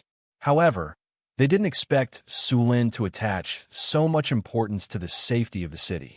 After discovering that the grassroots officials were understaffed, they immediately called in the army of northern town to help maintain order. Chapter 670. In a laboratory, Sullen's figure appeared in the teleportation array with a flash of magic light. "Do you have juice? Quick, give me a glass. I want it iced," Sullen shouted as soon as he walked out of the teleportation array. A clay golem next to him immediately went to prepare it. "How is it? Is it solved?" Hathaway didn't raise her head as she wrote and drew on the table. "It's solved for the time being." Sullen sat down on the chair next to him, took the juice from the clay golem, and then raised his head to drink it. "Phew, it's so comfortable." Sullen drank the iced juice in one gulp, and then breathed a sigh of relief with a relaxed expression. "It's solved for the time being?" Hathaway said with some surprise. "Yes, it's only solved for the time being." Sullen shook his head and said, "The number of immigrants is too large now, and the number of grassroots officials is seriously insufficient. Although I have ordered more students to be recruited for training, it will take at least 3 months for this group of people to complete the training. And even if this group of people completes the training, the number of grassroots officials will be lacking in time. The growth of our grassroots officials can't keep up with the number of immigrants," Sullen said helplessly. "We need to expand the training school for grassroots officials." Hathaway also realized the trouble of the matter. "I also thought of this, but the problem is that we have a serious shortage of teachers and can't expand the scale of the school. However, I have asked the immigration officials of Deepwater City to recruit scholars from the South. I believe the first batch of scholars will arrive soon. We can promote some people from those immigrants. There should be some suitable people among these immigrants. I remember that during the immigration process, these immigrants have been divided into different groups. Those group leaders can play a role." Hathaway thought for a moment and said, "We can conduct emergency training for these group leaders. They don't need to be strong, as long as they can complete some simple tasks and reduce the burden of grassroots officials. By the way, some of the soldiers in northern Battlefront City can also be transferred to deal with emergencies. You should know that the soldiers in northern Battlefront City are basically elites, obedient, and highly disciplined. They can temporarily serve as grassroots officials." Hathaway quickly came up with a solution. "Sure," Sullen agreed after thinking for a while. The army in Northtown City was indeed elite. These soldiers had gone through strict training. They were very good at obeying orders and executing orders. After some simple training, they would be able to do the work of the grassroots officials. Of course, it was only a temporary measure. The best way was to let the grassroots officials do the work. What they needed to do now was to continuously expand the number of people the Academy could recruit. "Well, that's it for the time being," Sullen said. By the way, how's your experiment going? We've already started the first experiment, Hathaway said with a smile. After several years of research, the elemental fusion furnace was ready to be officially tested. Of course, the experimental elemental fusion furnace was much smaller, only about 1% of the energy efficiency of a real elemental fusion furnace. This was naturally done to prevent the explosion of the elemental furnace from causing serious damage. I'm planning to put the experiment in the half-plane we've established. That way, even if the experiment fails and the elemental fusion furnace explodes, it won't cause any damage to the material world or the city, Hathaway said. All right, I agree, but I have to go with you to the experiment. You have to stand at a safe distance during the experiment, Sulin emphasized. All right, Hathaway nodded in agreement.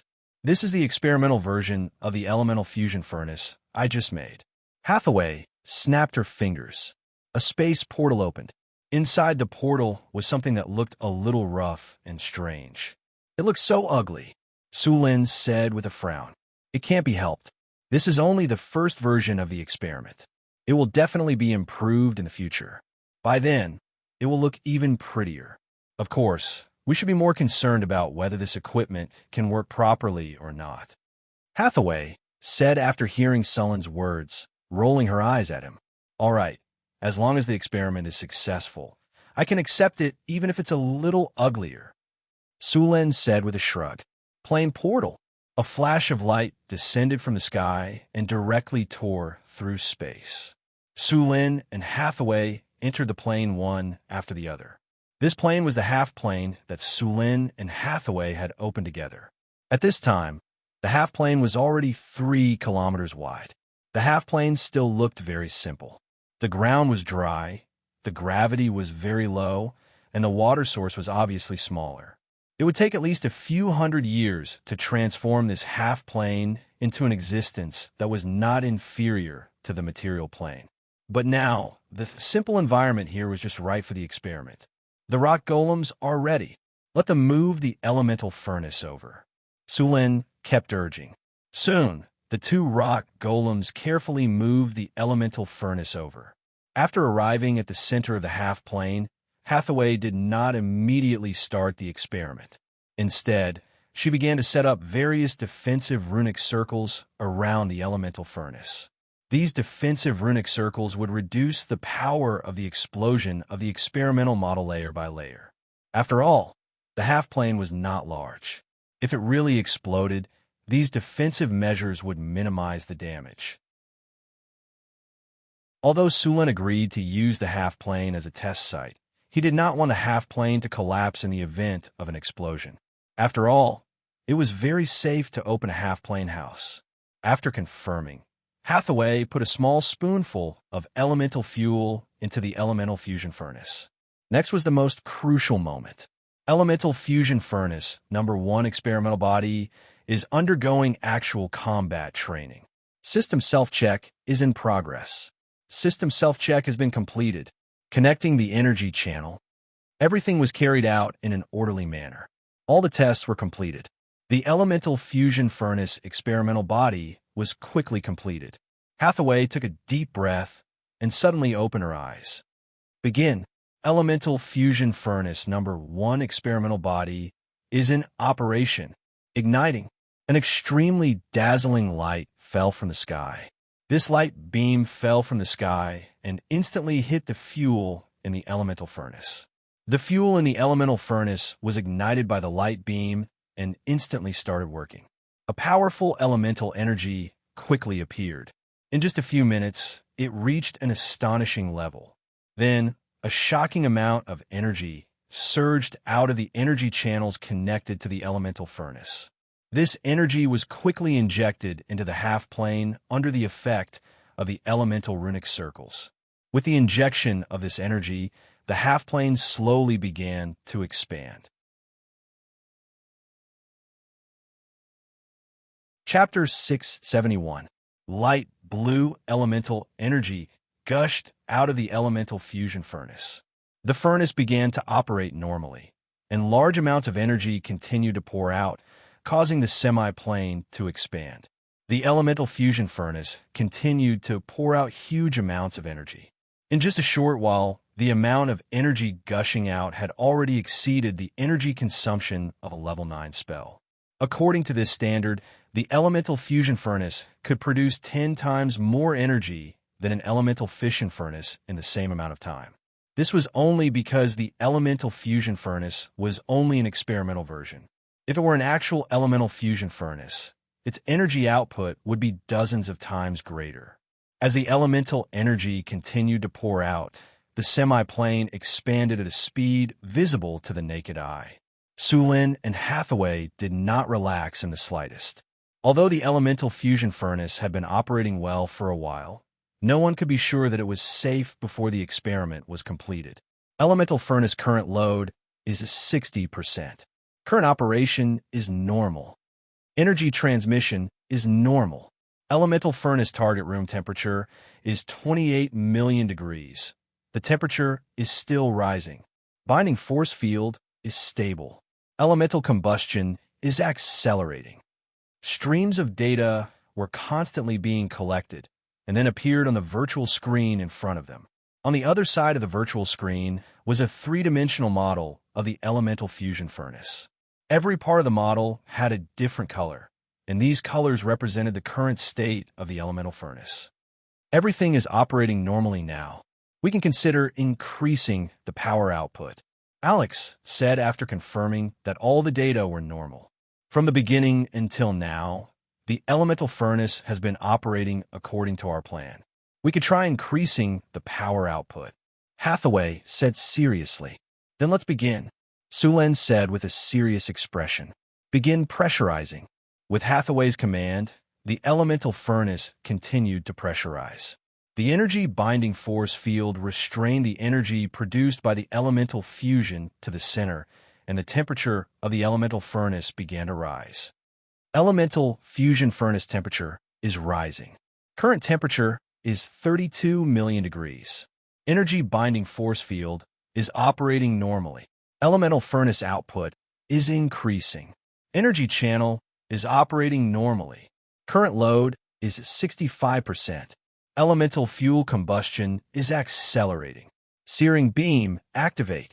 As the order was given, scorching rays of extremely high temperature were instantly activated and then heated up the center of the energy binding force field. If one were to observe the interior of the elemental furnace at this time, they would discover that it was as if a small sun had risen inside. Unimaginable light and heat were being emitted from this sun, and a heart-palpitating energy was spreading from here. The originally astonishing energy increased once again. In the monitoring runic array set up by Hathaway, the demiplane's expansion speed increased once again, and the entire demiplane's energy fluctuations were abnormally active. On the virtual projection, the original projection of the elemental furnace began to change. Originally, most of the projections of the elemental furnace were green or blue, but after the increase in efficiency, the color gradually began to change to yellow. As the energy core of the floating space city, the elemental furnace was the energy source of the entire floating space city. The amount of energy it needed to provide was astonishing. How heavy was a city? A floating space tower alone weighed millions of tons. In comparison, the larger floating space city weighed at least hundreds of millions of tons. The amount of energy needed to lift such a heavy object was astonishing, and just lifting it was not enough. The elemental furnace needed to steadily supply energy to the floating space city for a long time, so the requirement for the elemental furnace were even higher. In the period of the ancient arcane empire, only the mice energy nucleus could do this. The mice energy nucleus was a miracle creation that Sulin did not know its specific structure and operation method until now. It did not need to be added with dyes. It was completely clean and pollution-free, and its operation was stable, and its energy output was gentle. It could be said to be a very ideal energy core. It was said that this energy core was made by the goddess of magic and some great arcanists, and it used the power of the magic net. The mice energy nucleus was a hub in the magic net. The magic net was a power woven by the goddess of magic that covered the entire demiplane. The existence of the magic net made the originally free and violent elemental energy calm down and tame the energy. This big net that covered the demiplane could control an amazing amount of energy.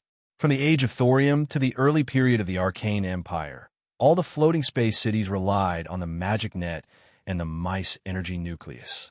The reason for the end of the age of thorium was that a great arcanist at that time coveted the authority of the gods and wanted to seize control of the magic net. As a result, the moment he succeeded, the magic net exploded, leading to the collapse of the magic net on the material plane. This sudden disaster directly caused the floating space cities of the age of thorium to fall from the sky. At the same time, the collapse of the magic net also caused a large number of arcanists to be unable to cast spells. Only a few talented arcanists had a leap in their strength. By the time of the Arcane Empire, the arcanists learned the lesson of the destruction of the age of thorium and began to create energy hubs that did not rely on the magic net. The elemental furnace was born on this basis. Because of the great arcanist, the gravedigger of the age of thorium, the goddess of magic blocked spells above the 10th circle, and at the same time blocked a lot of knowledge. The arcanists once again established a glorious arcane civilization from the ruins of the age of thorium. However, the floating space cities were still not solved. The only floating space cities were basically built together with the goddess of magic. Some wizards also found one or two complete mice energy nuclei from the ruins of the age of thorium. In order to develop another energy source that could replace the mice energy nucleus, these arcanists also began to study the power of the magic net. After in-depth study of the magic net created by the goddess of magic, these great arcanists combined the characteristics of the magic net with the riddles after many years of research and finally created something very similar to the magic net. This was called the artificial magic net, but unlike the magic net of the goddess of magic, which could cover the material plane, the artificial magic net could only cover an area of 50 kilometers around the floating space tower. But even so, the power of this artificial magic net was extremely amazing. In the artificial magic net, the great arcanists did not have to worry about the lack of magic power at all. The artificial magic net could provide almost endless energy. This was also the reason why the great arcanists during the Arcane Empire could rival the gods. Chapter 672. The reason why the gods were powerful, in addition to their amazing power, was that their God's kingdom could provide them with a steady stream of divine power. Although the divine power possessed by the gods themselves was huge, it was also limited. However, the gods could continuously replenish their divine power through their God's kingdom. As long as the divine power in their God's kingdom was not exhausted, their divine power would not dry up. After the great arcanists had the artificial magic net, they also had the powers similar to the gods. As long as they were in the range of the artificial magic net, the great arcanists could get a steady stream of divine power. In addition to the artificial magic net, another important core was the elemental furnace. The development of the elemental furnace was very difficult. After all, magic energy was a very violent energy, and a little carelessness could cause serious consequences. In history, there had been several energy leaks in the floating city of the Arcane Kingdom, which had led to serious consequences. The most serious case even directly led to the abandonment of a floating city. This kind of energy pollution was also very serious to the natural world. At that time, the great arcanists of the Arcane Kingdom spent a lot of time and methods to solve the pollution perfectly. This also led to the conflict between the arcanists and the druids. As druids, they were very dissatisfied with the great arcanists' wanton destruction of the natural environment and pollution. If the Arcane Kingdom was not so strong, the druids would have already gone to war with them. However, the arcanists finally realized that there was a problem after causing a serious leak. Thus, they created an extremely strict safety protocol. They also stipulated that excessive pollution experiments were prohibited in the material plane. Experiments, such as the elemental furnace, were not supposed to be carried out in the material plane. Later, after the destruction of the Arcane Kingdom, some other races wanted to get the strong power of the Arcane Kingdom. So they secretly organized people to do research, but there was almost no good end for them. The most famous was the dwarves. These greedy guys were very envious after seeing the almost endless energy of the arcane furnace, and then they wanted to master this power. At the same time, they made some changes according to the elemental furnace. These dwarves secretly built a huge golem in Furnace Core Castle. The golem was more than 10 meters tall and had astonishing power. If these dwarves succeeded, they would definitely become the overlord of a region. It wouldn't be impossible for them to rule the entire continent. However, the dwarves' experiment was a complete failure. It was said that the elemental furnace had a big explosion, and the whole furnace castle was blown beyond recognition. The whole city was destroyed in this loud noise.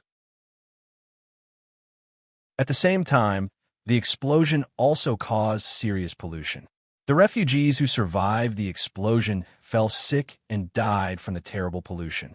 The largest city of the dwarves, Hearthcore Castle, home to more than 100,000 people, was completely destroyed. At the same time, the aftermath wasn't over yet. After the destruction of Furnace Fortress, the explosion of the elemental furnace directly pierced through the ground, waking up the terrifying flame fiend that had been sleeping in the depths of the earth since the last era.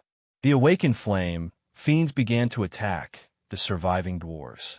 Under such circumstances, Furnace City was directly destroyed. The once powerful dwarf kingdom fell apart in this disaster. It was also from this day onwards that the dwarf kingdom was divided into 7 parts. Because of all kinds of conflicts and interests, these dwarves began to stray further and further away. There were even a few dwarves who had become enemies. In addition to the explosion caused by the dwarves' research, there were many people on the continent who wanted to obtain the craftsmanship of the Arcane Empire. The wizards had inherited most of the magic power, but they had never succeeded in creating such a dangerous elemental furnace. In the past, many wizard schools had wanted to create such an elemental furnace and had conducted experiments. To prevent accidents, these people had purposely chosen deserts to conduct their experiments. Naturally, they had also failed. As a result, the elemental furnace had been abandoned. The elemental furnace continued to operate. Massive amounts of elemental energy continuously surged out of the furnace, and the energy in the pseudoplane became more and more abundant. Elemental furnace operating normally. Energy channel operating normally. Energy channel not overloaded. Energy binding force field operating normally. Elemental fusion furnace load reached 73%. Elemental furnace operating normally. As the voice of Tower Spirit number 1 rang out, various indicators of the elemental furnace appeared in front of him. As the elemental furnace continued to operate, so did the numbers. Elemental fusion furnace temperature rising. Current temperature is 52 million degrees. Energy binding force field operating normally. Energy output from elemental furnace increasing. Energy channel operating normally. Current load is at 82%. Elemental fuel burning increasing. As time passed, more and more elemental energy was transported to other parts of the pseudoplane by the energy channel. Compared to the beginning, the pseudoplane had expanded many times.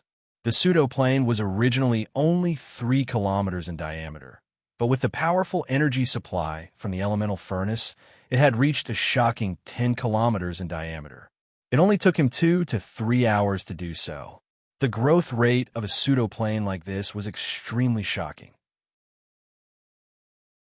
Sufficient energy was pushing the pseudoplane to expand. Beep, beep, beep. Elemental furnace load has reached 85%. Elemental furnace operating normally. Energy binding force field fluctuating. Increasing energy binding force field. At this moment, a notification sounded. Sulin, Hathaway, and Alex looked at the elemental furnace nervously. After reaching 85% of the energy load, the elemental furnace finally had some minor problems, but it was quickly improved. Continue to increase the load. Sulin glanced at the elemental fusion furnace and said, "Success or failure depends on this." "Okay." Hathaway nodded vigorously. With Hathaway's command, the elemental furnace began to increase its efficiency again. Continue to increase the load. On the elemental furnace model, the original green and blue had completely disappeared, replaced by yellow and red. It was still increasing. The load of the elemental furnace also began to increase, and soon reached 95%. Seeing this, Hathaway took a deep breath in order to continue increasing it. At this moment, a large area of red suddenly appeared on the elemental furnace model. At the same time, Tower Spirit number 1 began to sound the alarm. "Warning, warning, the elemental furnace is collapsing. Immediately stop the experiment, boom." Chapter 673. Warning, warning, there's a strong fluctuation in the binding force field. Warning, warning, the pressure in the combustion chamber is rising rapidly. Warning, warning, the cooling system has failed. Warning, warning, the heat shielding system has collapsed.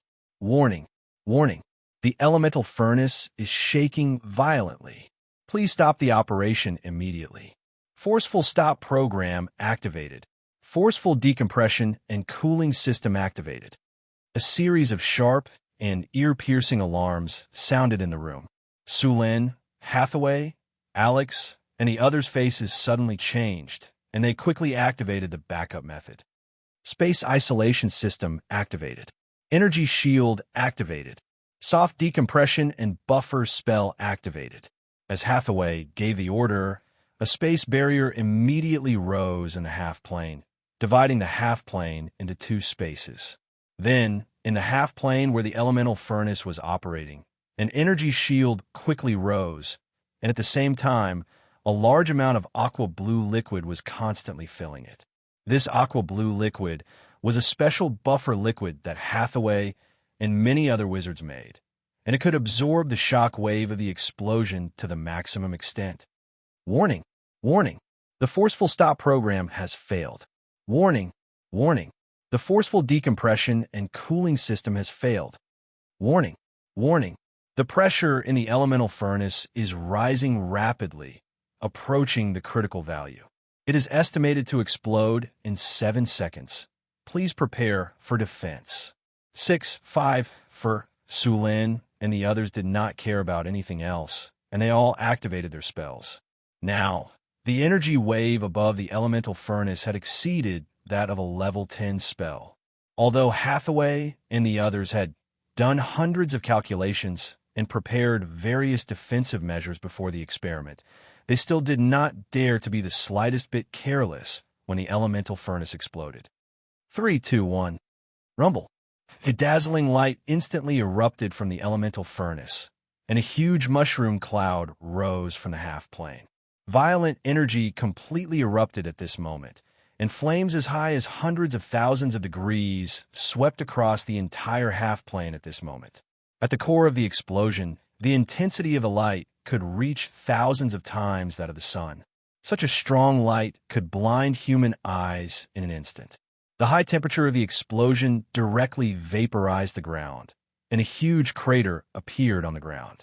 The ground cracked under the pressure, and the sand on the ground melted into a glass-like state under the terrifying high temperature. The shockwave that swept through everything destroyed everything in its path. The powerful impact hit the protective barrier. At this moment, the protective barrier was like a bubble bursting open with a bang. After the shockwave broke through an energy barrier, it continued to move forward, shattering one energy barrier after another. All defensive spells were like paper in front of the shockwave. Finally, after breaking through a dozen defensive spells, it hit the blue buffer liquid. The buffer liquid kept churning under the influence of the shockwave before quickly evaporating. It only took a few seconds for the buffer liquid to completely evaporate. The explosion brought a tyrannical power that destroyed the defensive measures Hathaway and the others had set up in advance. The entire demiplane was swept away by the shockwave, and a layer of the demiplane's ground was fiercely scraped by the shockwave. After the shockwave broke through all the defensive barriers, it fiercely hit the spatial barrier. Then, that powerful shockwave started spreading in all directions. But before that shockwave dissipated, an even more powerful shockwave surged over. One after another, the shockwaves kept bombarding the demiplane's spatial barrier. The narrow demiplane made these shockwaves bounce back and forth, but the shockwaves kept being generated until the entire half-plane was filled with shockwaves. The entire demiplane was like a cork blocking the mouth of a volcano. Under the influence of this powerful force, the originally hard space barrier began to loosen under the impact. The planar barrier began to slowly expand outwards, and the speed of expansion was getting faster and faster. Under the continuous impact of the powerful shock waves, the planar barrier was forcibly squeezed and expanded. The entire half-plane looked like it had reached the end of the world. The ground was fragmented by the shock waves, and cracks appeared on the spatial barrier due to the rapid expansion. The demiplane was on the verge of collapse from that explosion. It looked like the demiplane would have been destroyed if the power had been just a bit stronger. Fortunately, Sulin and Hathaway's previous arrangements had some effect and weakened the power of the explosion. Although the spatial barrier was on the verge of collapse, it was still stable. At the same time, the demiplane's elemental forge's explosive peak finally passed. After the peak, the power of the shock waves started to slowly decrease. The shock waves started to weaken, and the flames caused by the explosion also started to slowly decrease, but the temperature of the demiplane was still extremely shocking. "What's the situation in the demiplane now?" Sulin asked. The explosion just now directly destroyed all the monitoring equipment and detection runic arrays in the demiplane. Even the part of the space that was separated by the spatial barrier in advance was destroyed in the explosion. After all, the spatial barrier that was temporarily separated wasn't very strong. Under such circumstances, it only lasted for a while before completely collapsing. However, even if it only lasted for a while, a large amount of information was collected. This information was immediately transmitted to the tower of the North Wind's astrology platform. According to our calculations, it will take at least 3 to 5 days for the demiplane to calm down. As for entering again, it will take at least a month. The shockwaves caused by the explosion destroyed everything in the demiplane. The ground shattered, the water evaporated, and the dust was completely raised and covered the entire demiplane. This dust will continue to float above the demiplane for at least half a year. The most serious thing is the magic energy pollution caused by the explosion. This kind of pollution will cause serious harm to living things. If this pollution isn't cleaned up, it will exist for at least 30 years. Judging from the energy produced by the explosion, a large amount of the spatial barrier has been shattered. It is very likely that a spatial storm will appear in the plane. However, this is also a good thing. The creation of a spatial storm can help us clean up the pollution faster. Although this experiment failed, we still gained a lot of benefits.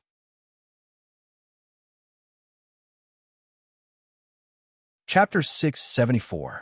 The impact of the explosion expanded the demiplane by 5 times.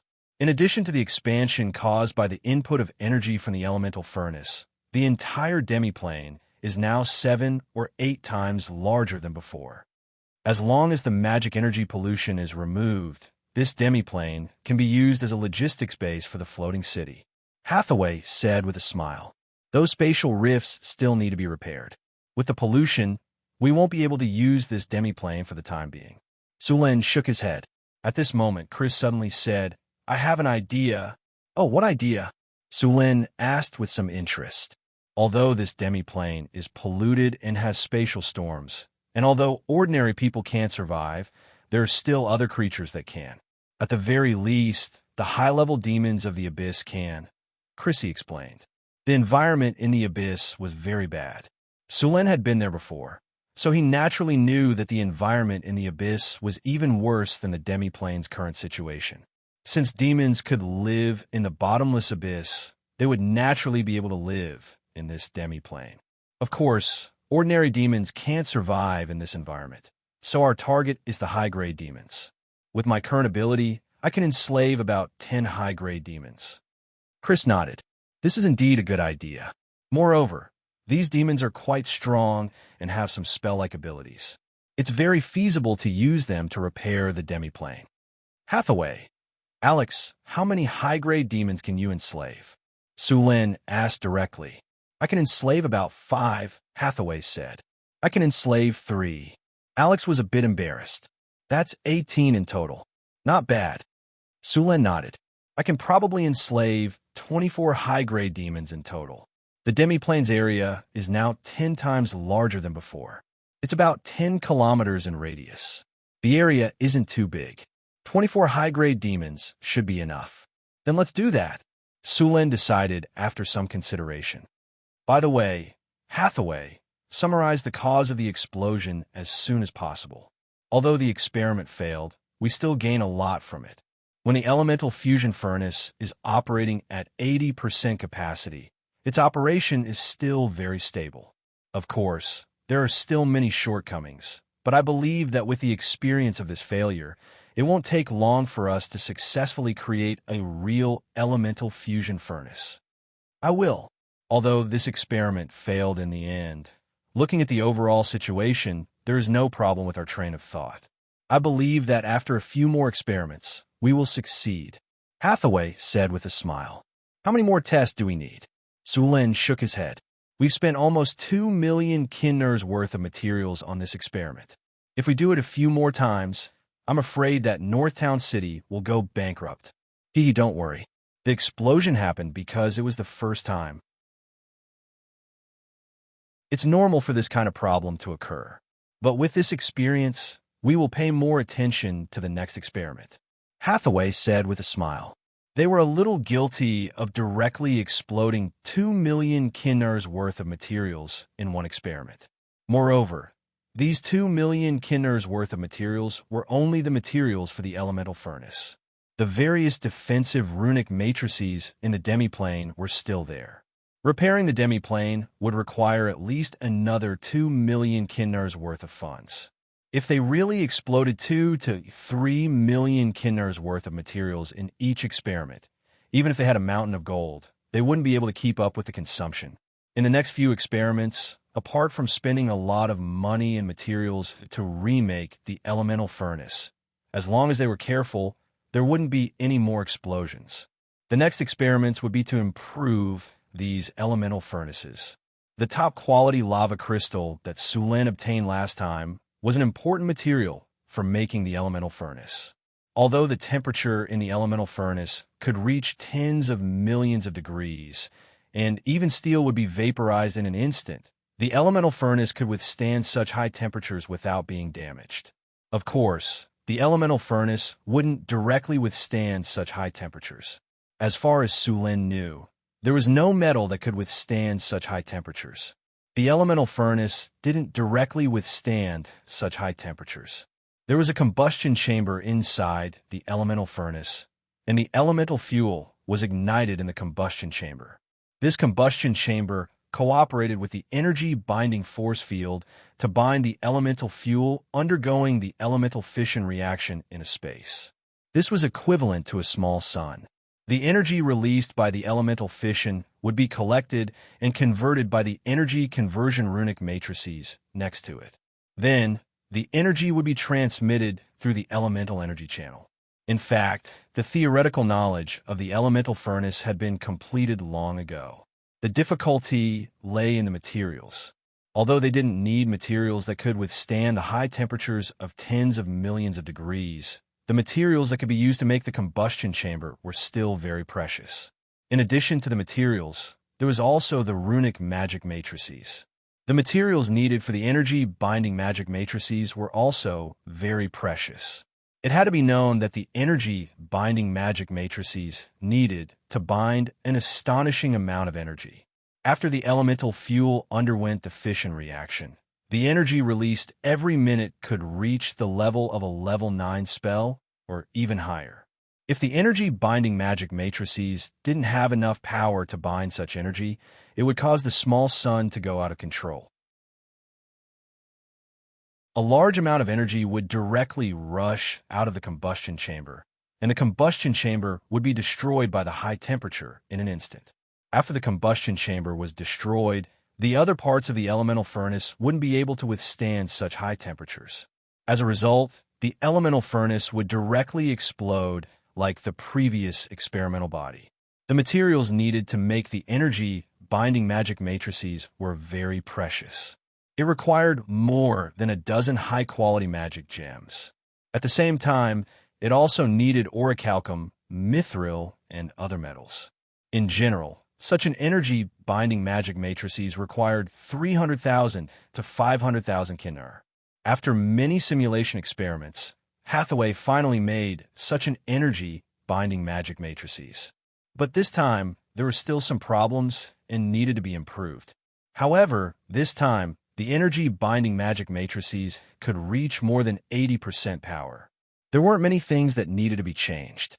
In fact, the elemental furnace that Sulin and Hathaway were going to make was slightly higher than the standard from the beginning of the design. This way, even if the elemental furnace could only reach 90% power, it would be practical.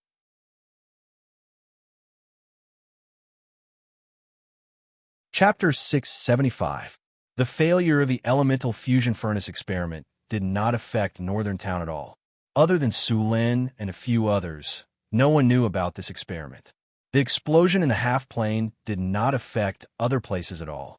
Although the demi-plane was riddled with holes, Northgard City was still prosperous. The morning sun dispersed the mist that covered the city, and the Pearl of the northern region woke up. As soon as Sulin got up, Angela and Anna brought over the breakfast they had prepared earlier. There was a delicate fruit salad, a large piece of ham sandwich, and a piece of roasted meat with tantalizing aroma. You'll get tired of eating these things every day, no matter how delicious they are. Sulin picked up the breakfast and tasted it. Sulin said as he ate, "When we have time, I'll ask Frodo to make spicy soup, tofu pudding, fried dough sticks, and steamed dumplings."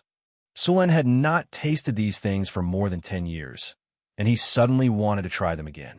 After Sulin finished breakfast and went out, other people in the Wizard Tower were already busy in an orderly manner. Because the palace in the North City had been demolished, Sulin had now moved to the Northwind Tower to live. Although the Northwind Tower was not as big as the palace, it had many advantages. The rooms were close to each other, so it was convenient for him to visit at night. If he was in the mood, he could go to the rooms of Chris, Hathaway, and Karina. After breakfast, Sulin did not go to the lab directly. Instead, he went to the Northwind Academy. The Northwind Academy had recruited more than 10 wandering wizards with good conditions. Most of them were intermediate to low-ranking wizards. As for high-ranking wizards, it was very unlikely. After all, most high-ranking wizards would choose to join a wizard organization or establish a wizard family. Compared to low-ranking wizards, high-ranking wizards would spend a lot of time on all kinds of experiments. These experiments required a lot of magic materials, and it would take a lot of time for them to gather all the materials for their experiments. Wandering adepts had to spend a lot of time collecting materials or earn a lot of money to buy materials. As a result, wandering adepts didn't have much time to conduct experiments. As a result, their strength, knowledge, and other aspects were far behind the Academy adepts. Although the low-ranking wizards recruited by the Northwind Tower were not very powerful, they were more than enough to teach apprentices. Finally, Hathaway and Alex did not have to take out some time to teach them every month. There were thousands of apprentices in the Northwind Academy.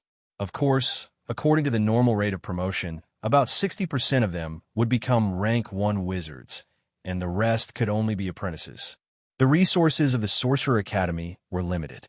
It was impossible for them to provide everything to all the apprentice sorcerers.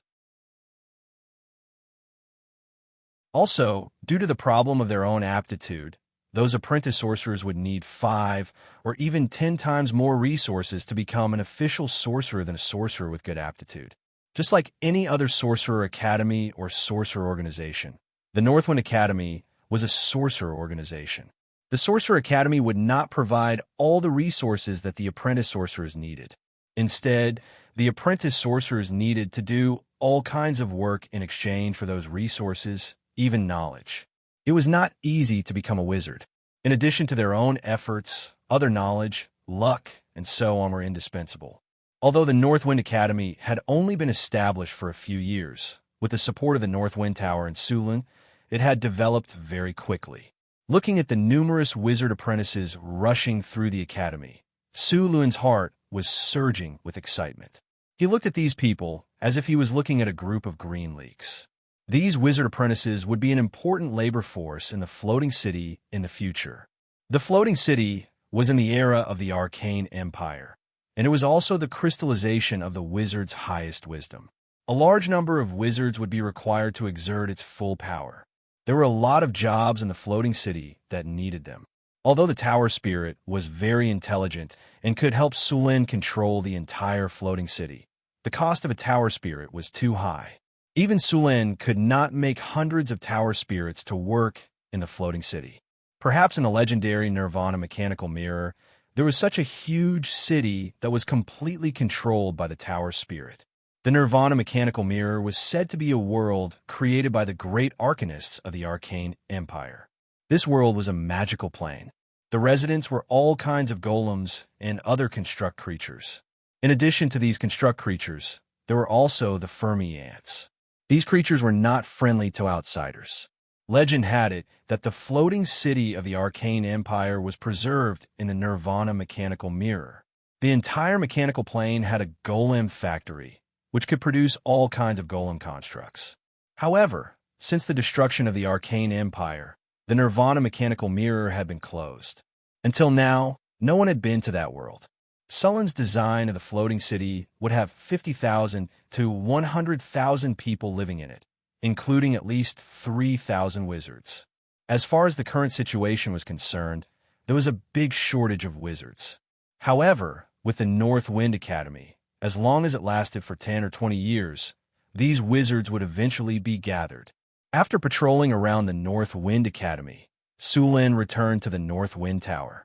In the astrology platform, Hathaway's fingers shook slightly, and a flash of light flashed in an instant. Then, a three-dimensional image appeared in front of everyone. This is the first phase model of the floating city. In our plan, this city will have a perfect ecological system that can simulate the environment in the main material plane to the greatest extent. It includes a life support system, an air circulation system, a water circulation system, and an elemental balance system. The life circulation system is used to transform the waste produced in the floating city into various nutrients and other substances to maintain the growth of other creatures in the floating city. The air circulation system is composed of 12 air cabins and 6 conversion room matrices. They can purify, transform, and decompose the air to release the air that ordinary people need. At the same time, it is connected to the outside of the wind elemental plane. This place can provide us with sufficient air. The water circulation system is composed of 3 artificial lakes.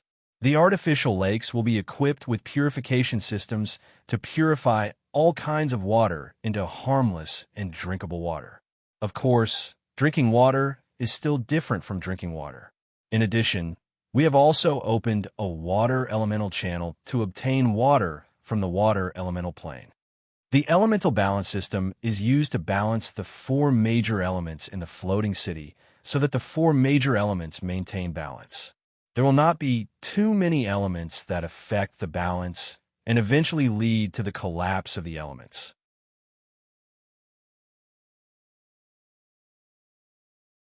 Chapter 676. On the long table, Hathaway unfolded the parts of the floating city one by one and showed them to the other high-grade wizards of the Tower of North Wind. The construction of a floating city required hundreds of thousands of parts. It required a lot of manpower. A group of wizards from the Tower of North Wind surrounded the 3D model that Hathaway showed them. Andre touched his monocle and said, "I can make the water element circulation system." As a wizard with the legendary bloodline of a water demon, Andre's control of water elements was the strongest under the legendary level. He was the most suitable person to make the water element circulation system. but I still need some special materials to make the water element circulation system. The water element purification system was not a very advanced technology. Many wizard organizations had this technology, but it still needed some precious materials, such as a high-quality water element crystal core. Normal water element crystal cores could be used to make a small water element circulation system, but the large water element circulation system used in the floating city required at least a high-grade water element crystal core. A water element crystal core of this quality could only be obtained by going to the water element plane. I need to go to the water element plane, said Andre. Do you need me to send someone with you? Andre shook his head and said, no need. My bloodline allows me to be like a fish in water in the water element plane. Other people will only slow me down. All right then, Sulin nodded and said, leave the air circulation system to me. Seeing that the water element system was taken over by Andre, Alex said, as a legendary figure who had divinity and mastered the law of the wind element, making the air circulation system was a piece of cake for Alex.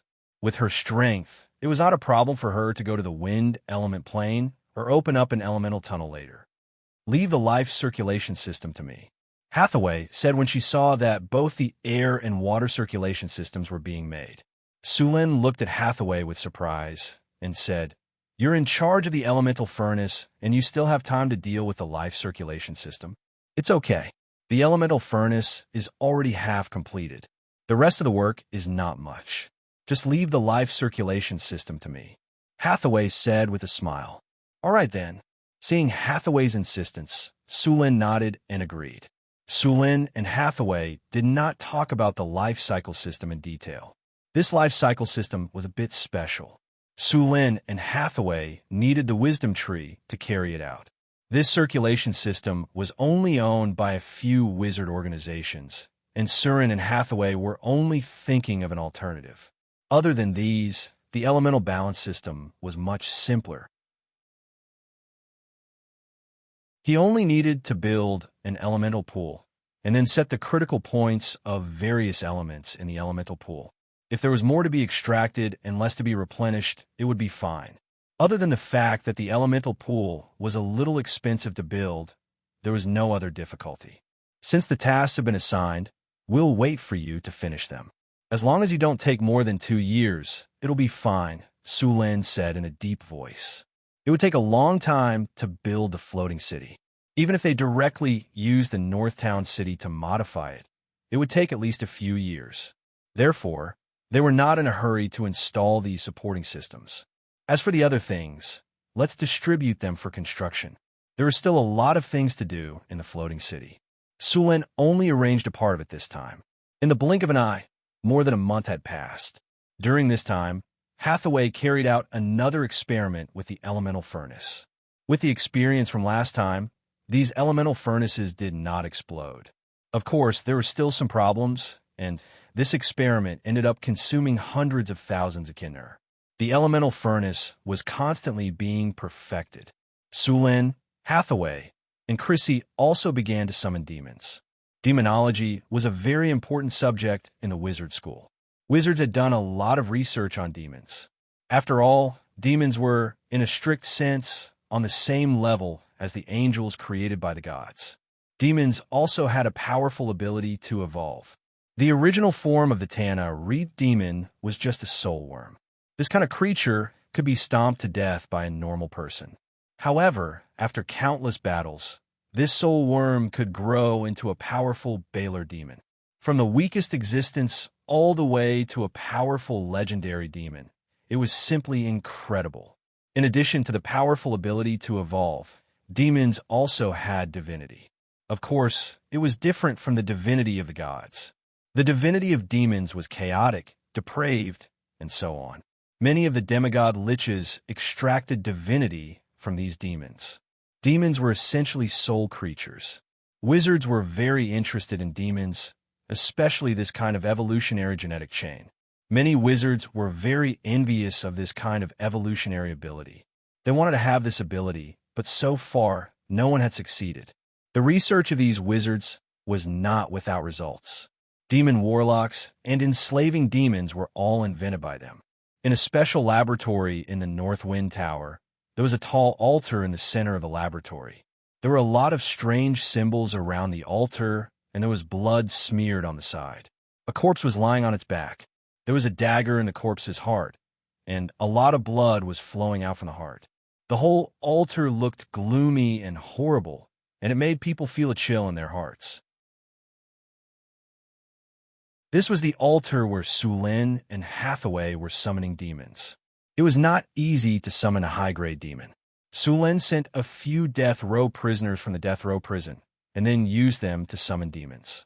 As a light rose from Hathaway's body, a chaotic, twisted, and evil power appeared on the altar. Blood flowed on the ground, and the surrounding walls were carved with various demon reliefs. These demons looked ferocious and horrible, but they were lifelike. It seemed that they would come to life in the next second. The special corpse oil candles burned quietly. After the light flashed, a strong negative energy quickly appeared. Then, all the candles turned dark red. Evil, resentful, and chaotic whispers suddenly appeared. These were the whispers of the demons. At the same time, it was also called blasphemy by the church's priests. Sulin and Hathaway stared at the altar. As the evil and chaotic energy continued to grow, it finally rose to the top. Then, a strong spatial wave came, and a dark red portal appeared on top of the altar. In the next second, a tall figure went through the portal. "Who is summoning the almighty Bang?" Sulin's body flashed and appeared on the altar in an instant. Without saying a word, he punched the demon with his big fist and directly hammered it down. "Cut the crap and get ready for the next one."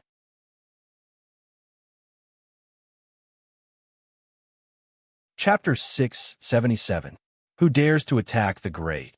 The Baylor roared. It wanted to resist, but its huge body was pressed to the ground by a foot. It couldn't move at all. "Shut up." Sulin slapped the Baylor. The powerful force made the Baylor dizzy. Hathaway smiled and walked forward. She waved her staff quickly. A light flashed and instantly went into the Baylor's body.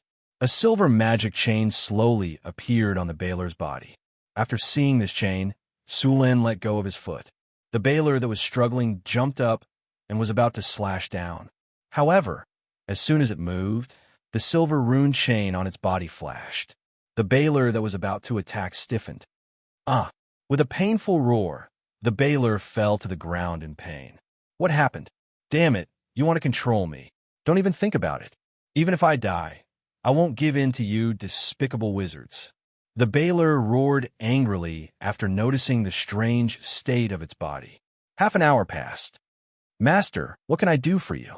The 3-meter-tall Baylor tried to shrink his body and half-bowed to Sulin with a fawning look. After a few days, Sulin, Hathaway, Alex, and Chris finally enslaved more than 20 high-grade demons.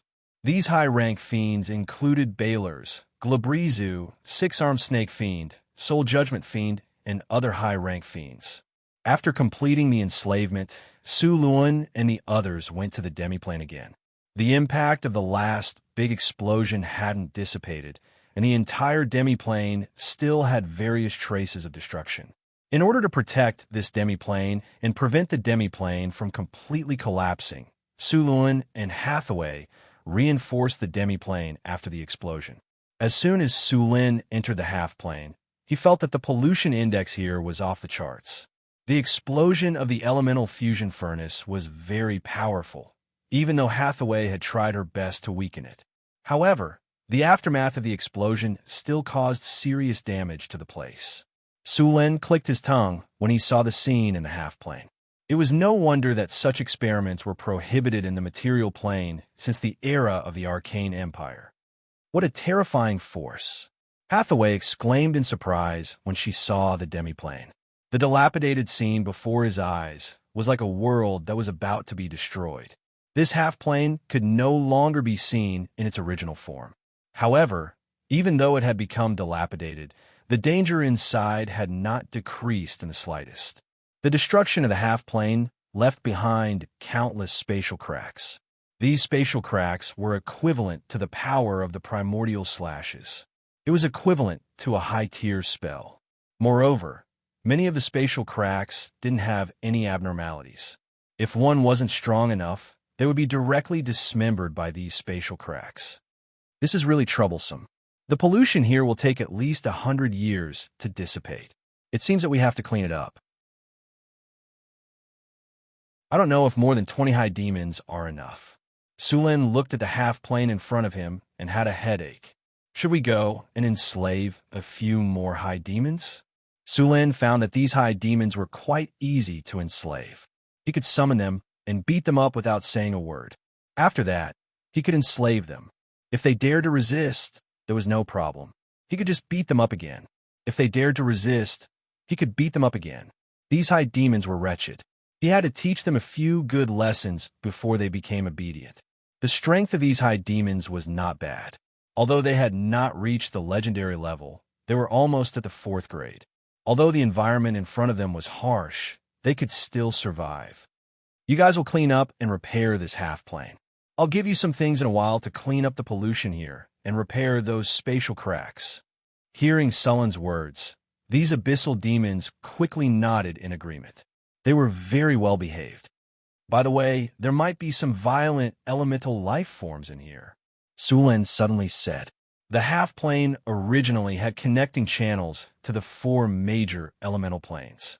Although they were closed at that time, there was a high chance that such a strong explosion would have broken these channels open.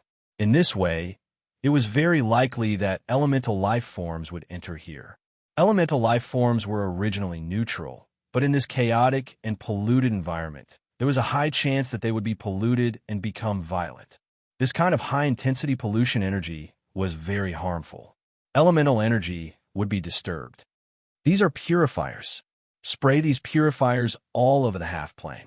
Sulin took out the potion in a wooden bucket and said, "You need to spray this once a day in this half-plane. If you dare to slack off, humph, you know the consequences." Sulin snorted at the high demons in front of him. These high demons were all brainless things. They would not know how to work if he did not teach them a lesson. The purifiers prepared by Sulin were specially used to clean up pollution. However, the effect was average. It was fine for light pollution, but for this level of pollution, the effect was very limited. They could only spray continuously and dilute the pollution bit by bit.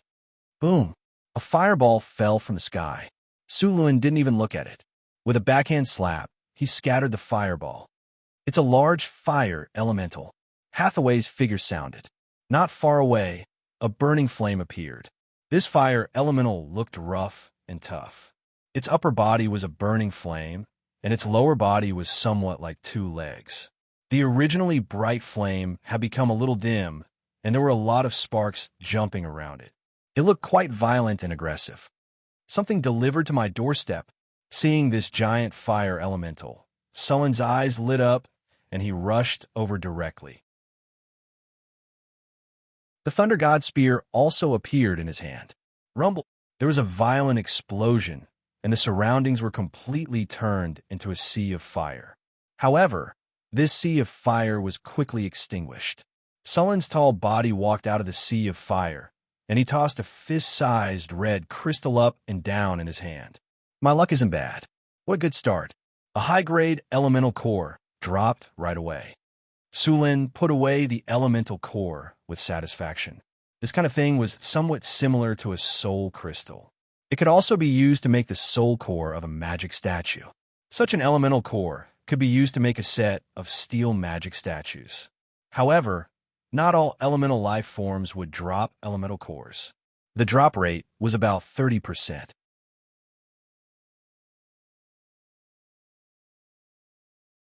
Chapter 678.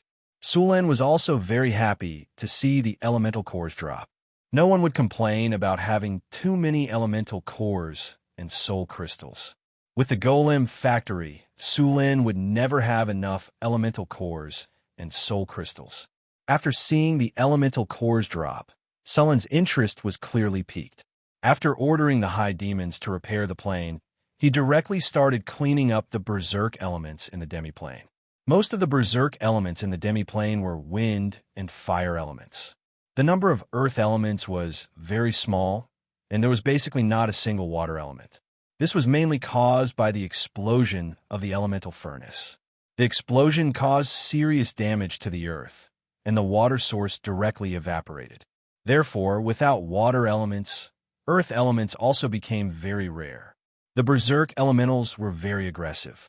After seeing Sulan, they immediately pounced on him, wanting to kill him. But these giant berserk elementals were only at the 4th rank at most, and the gap between them and Sulan was too big. The lightning spear swept across, and the berserk wind elementals' bodies collapsed and dissipated in an instant. With a soft clang, a fist-sized wind elemental core fell to the ground. Sulan gently waved his hand, and the wind elemental core directly flew into his palm. With a burst of crackling lightning, the wind elemental core returned to silence. In fact, there was a big difference between using an elemental core to make a golem and using a soul crystal to make a golem. Earth elemental cores were heavy and were more suitable for making stone golems, such as obsidian golems. Of course, it was also possible to make steel golems.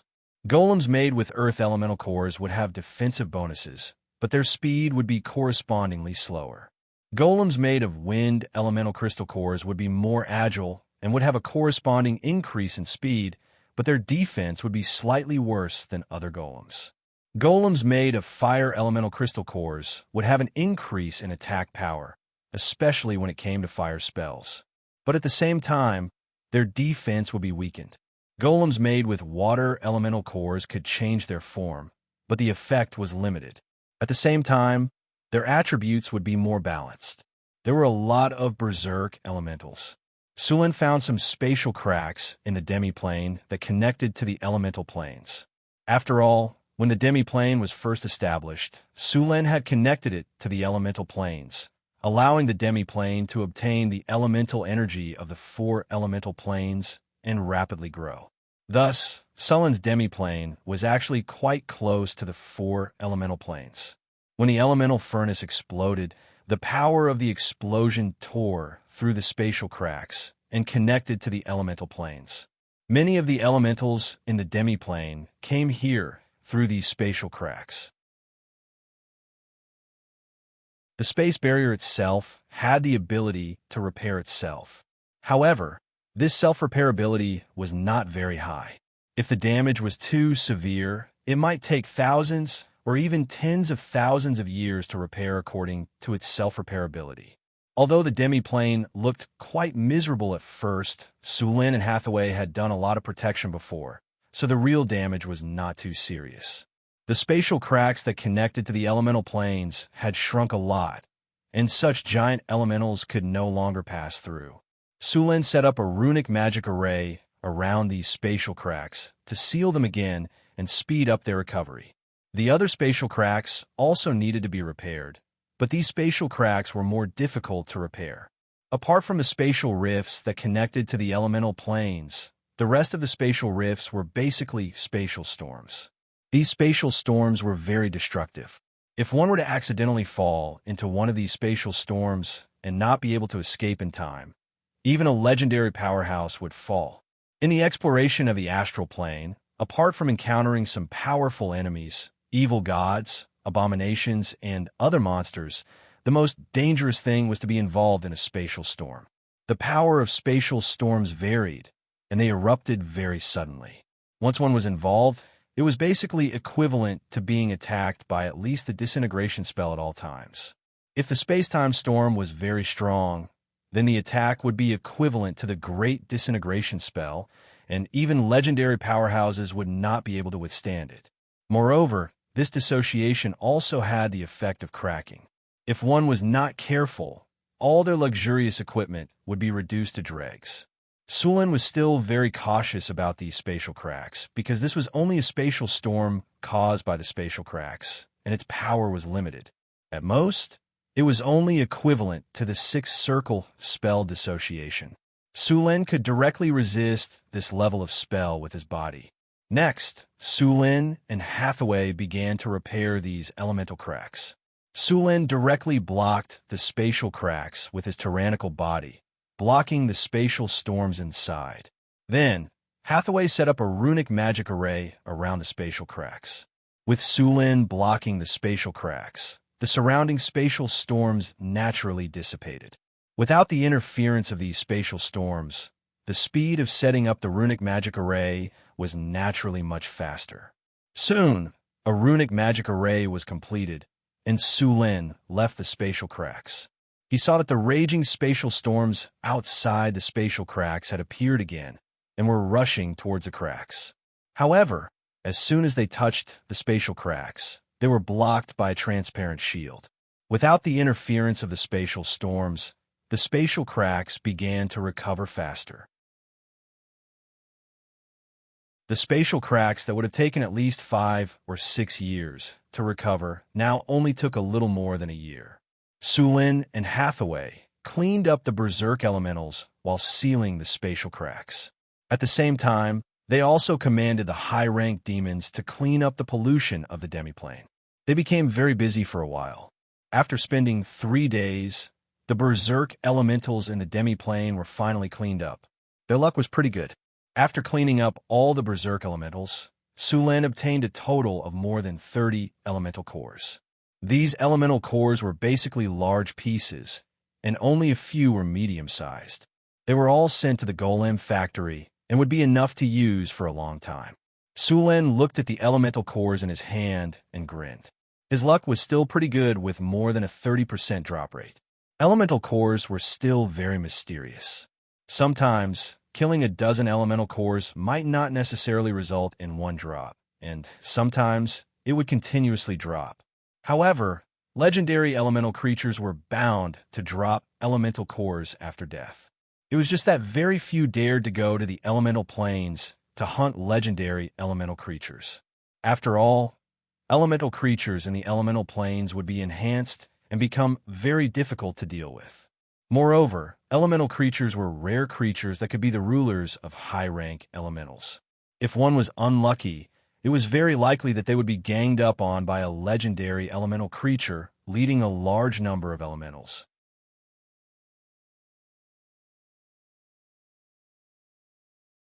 Chapter 679. Sulin had never thought of going to the elemental plane to hunt legendary elementals or advanced elementals. Such actions would easily attract the attention of the elemental lords or even the elemental gods. There were a large number of elemental lords, elemental gods, elemental oracles, and so on living in the elemental plane. Those elemental creatures were basically their people. Although the elemental gods rarely meddled, no one dared to underestimate their influence. It should be known that the elemental gods had directly defeated the demon army in the abyss. If he really provoked them, not to mention the elemental gods, even a few elemental oracles would be able to beat him up. Sulin was very self-aware. There were quite a lot of creatures living in the elemental plane. For example, in the water elemental plane, there were many sea dragons living there. In the earth elemental plane, there were a large number of gem dragons living there. In the fire elemental plane, there were often red dragons, gold dragons, and magma dragons who liked to stay there. In the wind elemental plane, there were even more. There were wind dragons, winged dragons, and a very rare creature, the feathered serpent god, also lived there. The feathered serpent god was a divine creature. When this creature grew up, its strength was similar to that of a giant dragon. The feathered serpent god looked very similar to the divine dragon in the Huan nation in his previous life, but they had a pair of wings. The feathered serpent god was a descendant of the ancient gods in ancient times. After the end of the ancient gods era, it lived in seclusion in another world. Now in the material plane, the feathered serpent god was very rare, even rarer than unicorns. However, in some ancient temples, statues of the feathered serpent god were often found. This also showed that the feathered serpent god was very active in ancient times. Similar to the feathered serpent god was the eastern giant eagle, which was also a divine creature. Once in the ancient gods era, the eastern giant eagle had always followed the sun god. However, after the sun god fell in ancient times, these eastern giant eagles no longer believed in the sun. Later, most of these divine creatures migrated to the wind elemental plane. Perhaps a few Easter giant eagles lived in other material planes.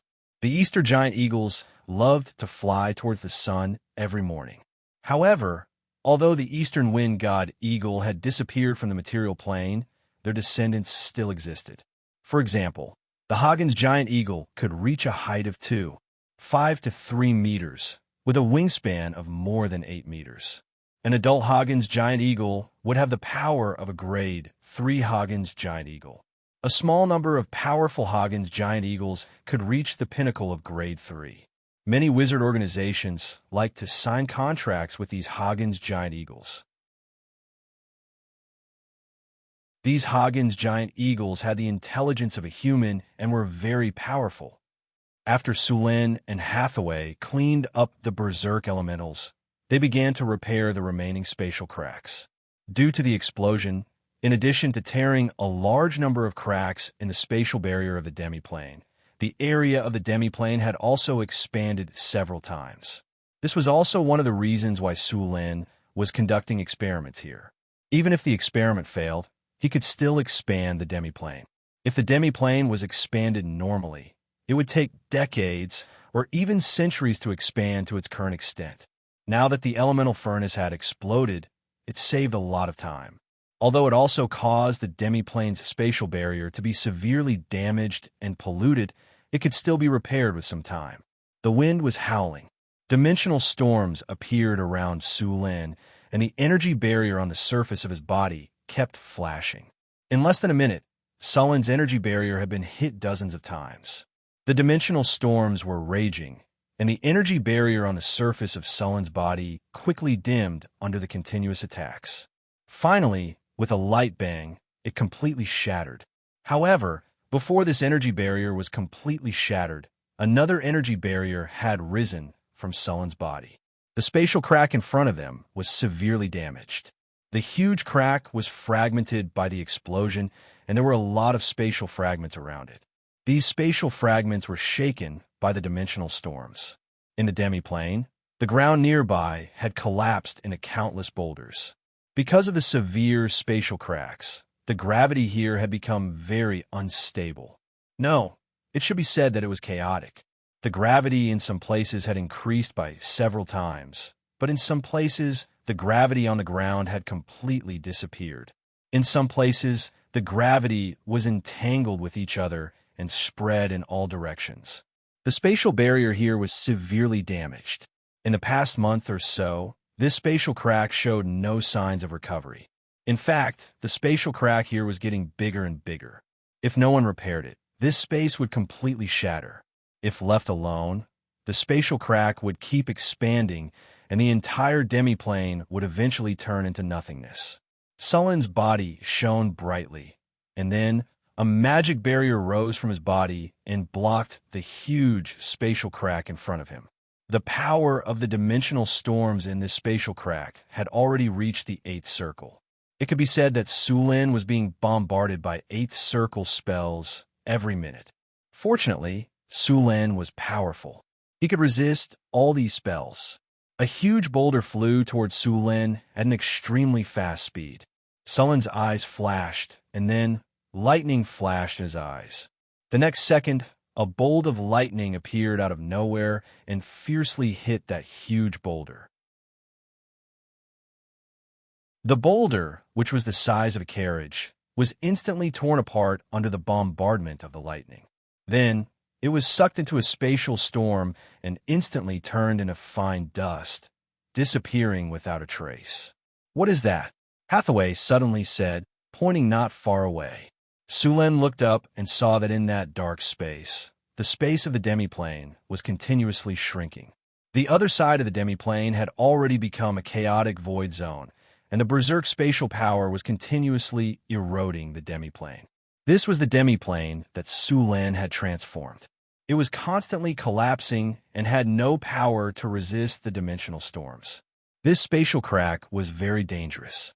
"Hathaway, be careful," Sulen said in a deep voice. "Don't worry. You also have to be careful. Leave a spatial coordinate here. If you can't resist it, immediately teleport back," Hathaway said solemnly. "Lightning domain." Powerful lightning power instantly gushed out of Sullen's body. The lightning domain instantly opened, and the tyrannical domain power instantly blocked the spatial crack. Those dimensional storms kept attacking the barrier of the lightning domain, but it was useless. These dimensional storms were firmly blocked by Sullen. Next, Hathaway started to quickly arrange a spatial runic array in the surroundings.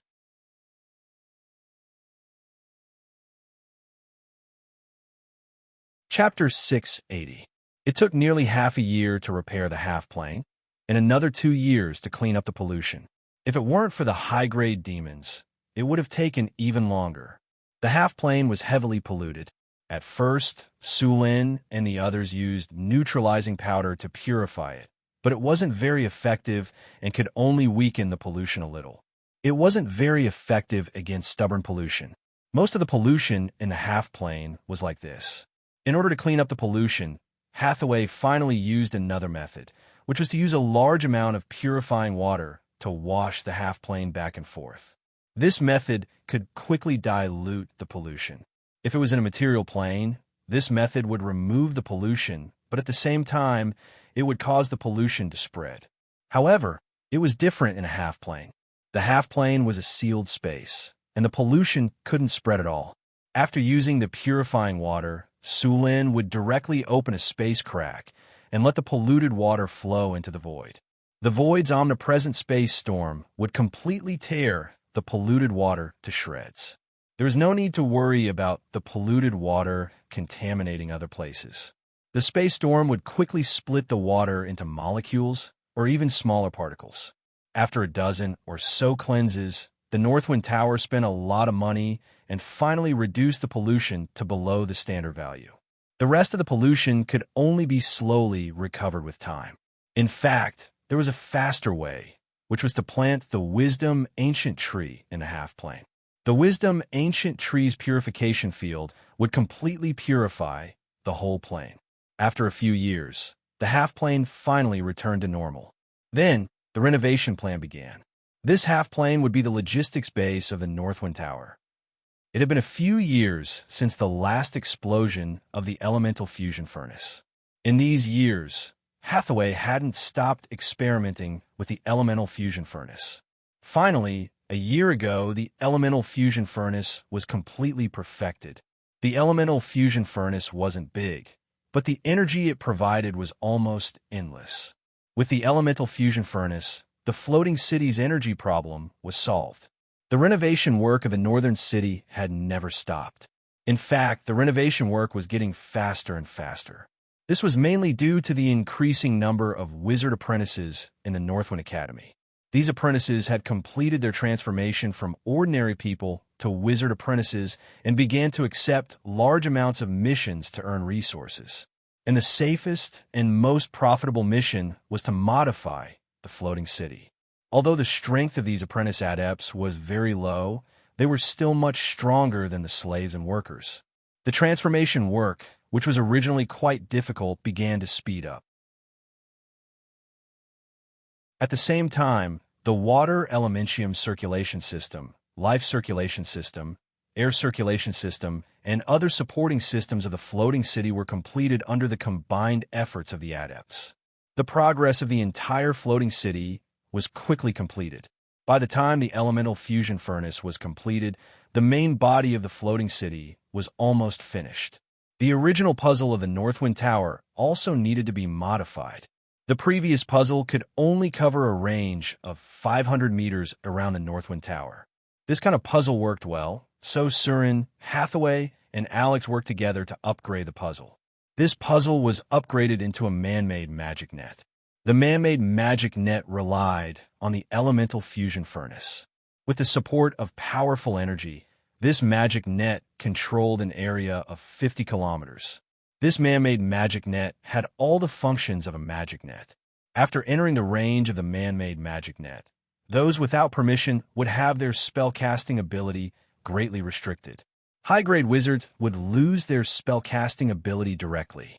High-grade wizards would also have their spellcasting ability greatly reduced. Only legendary wizards were basically unaffected. For those with permission, They only needed to use a small part of their power to cast certain spells. Moreover, being in the range of the magic net would also give them a boost in mana recovery. At the same time, they would also receive permanent spells such as Flight, Mage Armor, and Energy Deflection Force Field. These spells would always be there. In addition to the man-made magic net, the ecosystem of the floating city was also almost complete. After the various systems were installed, these systems would activate the ecosystem system. The range of the ecosystem system and the man-made magic net were the same. The ecosystem system would allow the floating city to maintain an environment similar to that of the main material plane in any environment. At the same time, it could block the outside environment from affecting the floating city. With the ecosystem system, the floating city could enter the astral plane.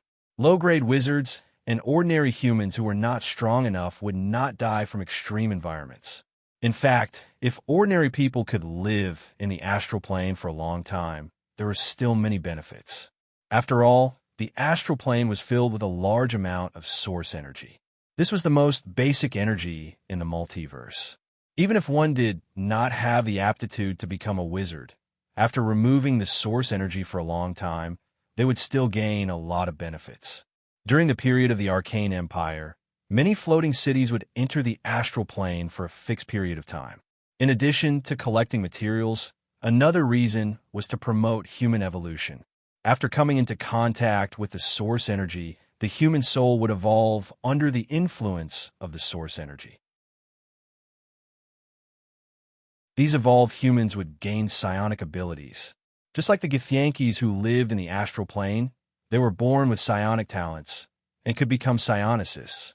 These evolved humans were also called astrohumans. If they completely adapted to life in the endless sea of stars and truly became an astral race, then over time, more psionic talents would be injected into their genes. However, if they left the astral plane and returned to the material plane, then this psionic talent would gradually disappear. If they lived in the material plane for too long and did not enter the astral plane, astral humans would also transform back into ordinary humans. Of course, this talent did not completely disappear, but was hidden in their genes. Once they entered the astral plane again, this ability would be reawakened. After several years of hard work, Sullen's floating city finally took shape. After the energy source of the floating city was completed, the next step was to install the most important floating ring of the floating city. Lifting up a city required a very high level of technology. At the same time, it also required a lot of precious materials. Fortunately, the underground world was rich in mineral resources. After accumulating a lot of precious resources over the years and purchasing a lot of materials through trade, this large floating ring was finally built.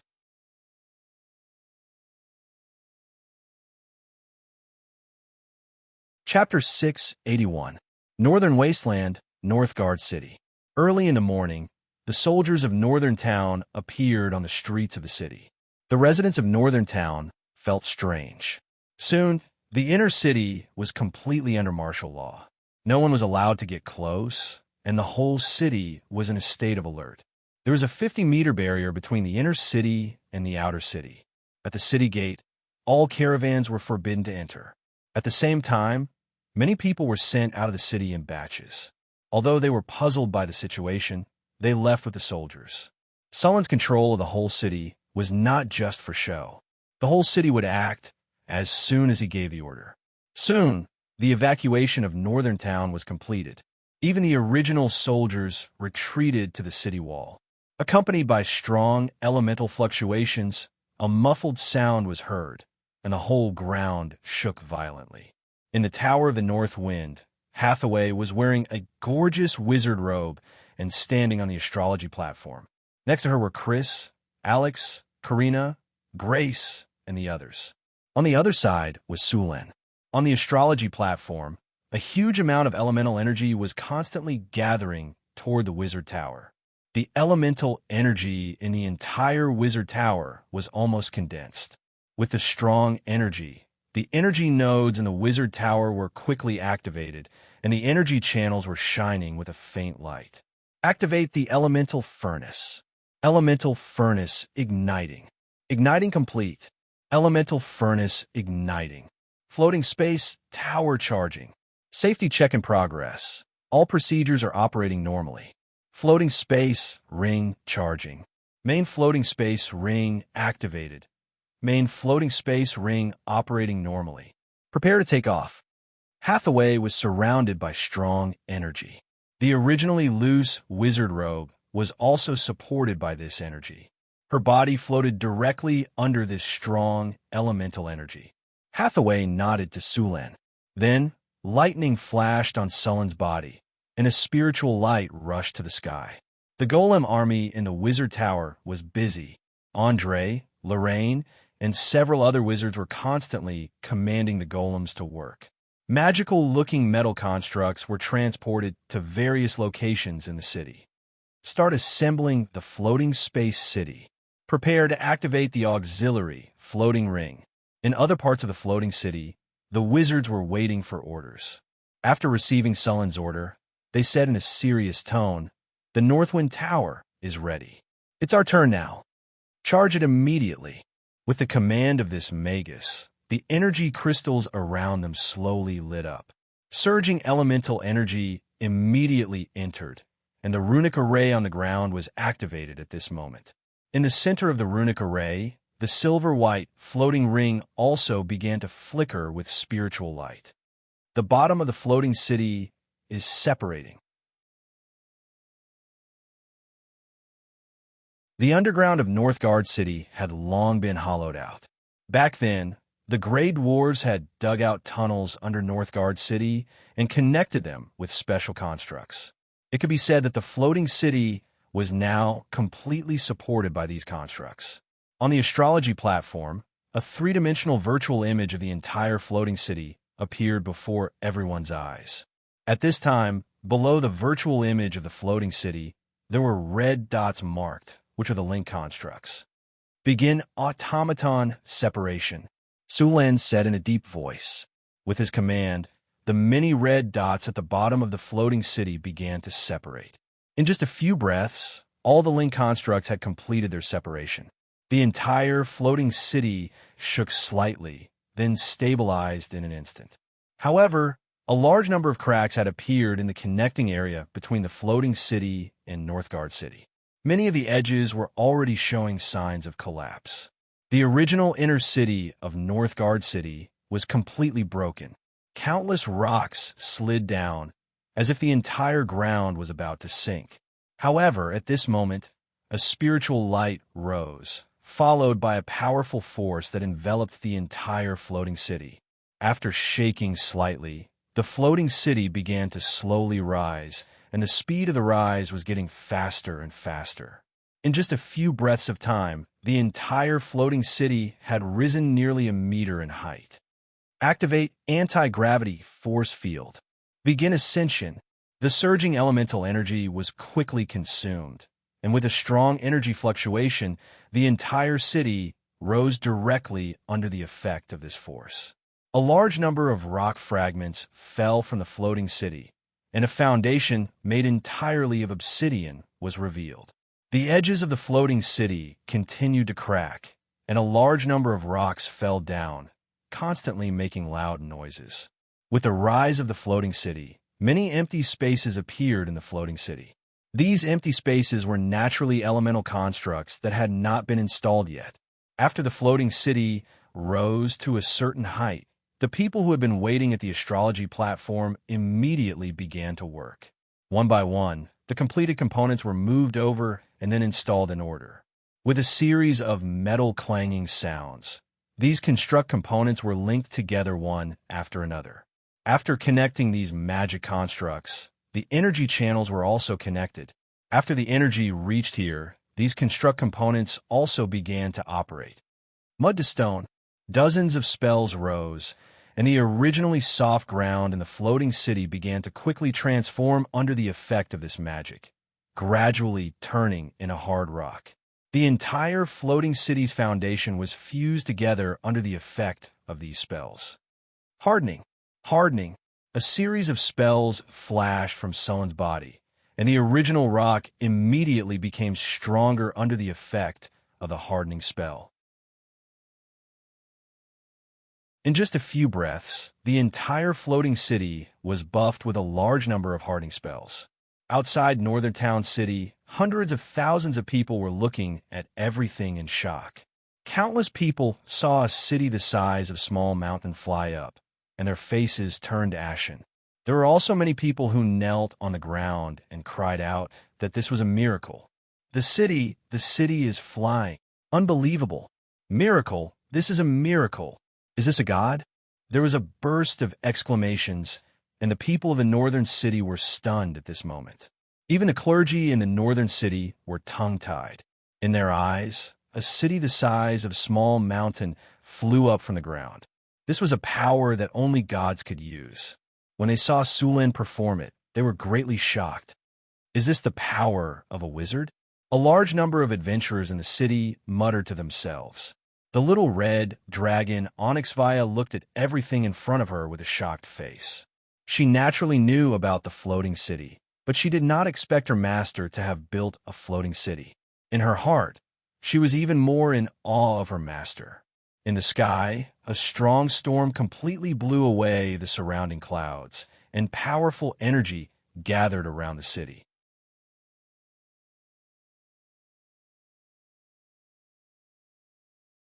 Chapter 682. Strong elemental energy fluctuations gathered near the floating city, bringing with them strong winds. The floating city floated in the air like a divine kingdom. The elemental fusion furnace kept sending energy out, and the floating city began to operate at full capacity. After Sulin tested most of the functions of the floating city, he began to control the floating city to descend. The floating city shook slightly and landed in its original position. If it weren't for some rock fragments at the edge of the floating city, many people would have suspected that everything was an illusion. The successful construction of the floating city made Sulin and the others very happy. It cost a lot of money to build the floating city, and now was finally completed. Sulin didn't hide his testing this time, showing off his muscles. After the floating city's test was completed, most of the forces on the continent knew immediately. Their attitude toward Northwind Tower naturally needed to be adjusted. Northwind Principality. After a few years of development, it had become very prosperous. Although there were only 4 cities in the Principality, the total population had reached an astonishing 5 million. Deepwater City was the most populous city. This port city had become very prosperous because of the sea trade. The permanent population of the city had exceeded 500,000, and several small towns had appeared around the city. Most of the people living in these small towns were craftsmen. The prosperity of the sea trade caused an endless stream of merchants to come here. Some clever merchants began to set up some workshops near Deepwater City to produce all kinds of goods. Although the goods in Northwind City were good, they were limited. There were too many merchants who came by, and every time, the supply couldn't meet the demand. After many merchant ships came here, they couldn't buy enough goods to fill the cargo ships. For merchants, a voyage without a full cargo was a loss. Therefore, many merchants who couldn't buy enough goods from Northwind City would buy other goods in Deepwater City. Although these goods were far less popular than those in Northwind City and the profits were lower, it was better than nothing. Among them, the most popular was refined salt, a specialty of Deepwater City. Deepwater City produced a light yellow refined salt without any bitterness. The quality was much better than rock salt mixed with a lot of impurities. Although it wasn't as good as blue salt, it was still very good. As a result, Deepwater City became even more prosperous. In addition, Deepwater City also produced a variety of dried seafood. The sea area near Deepwater City happened to be at the intersection of the cold north wind current and the warm south current. 2 ocean currents converged here, bringing rich nutrients. A large number of fish thrived here, and any fishing boat could fill it up after a few trips. Deepwater City's fishery was rich in sturgeon. This kind of fish meat was fat and tender and was very popular. In addition, Deepwater City was rich in salt, so a large number of sturgeon would be pickled and sold as salted fish. Although dried salted fish didn't taste as good as freshly caught fish, it was salted. Salt was indispensable for anyone. Plus, it wasn't expensive. Moreover, salted fish was a type of meat, which was a very good food for commoners. Therefore, the salted fish from Deepwater City quickly became popular in the Southern Sea region.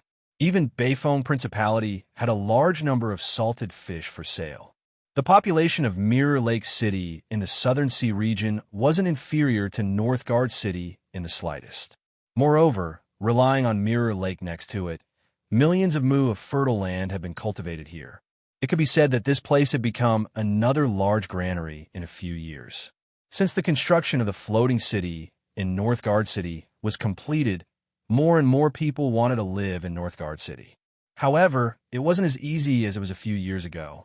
The City Hall of Northgard City had greatly increased the requirements.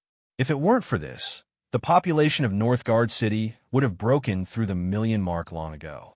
The floating city's appearance made Northgard City the focus of the entire continent.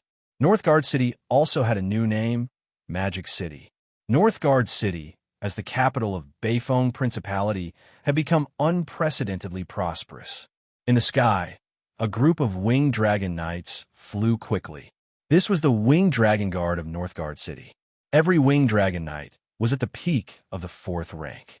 On the wide and orderly streets, a large number of clay golems and rock golems were at work.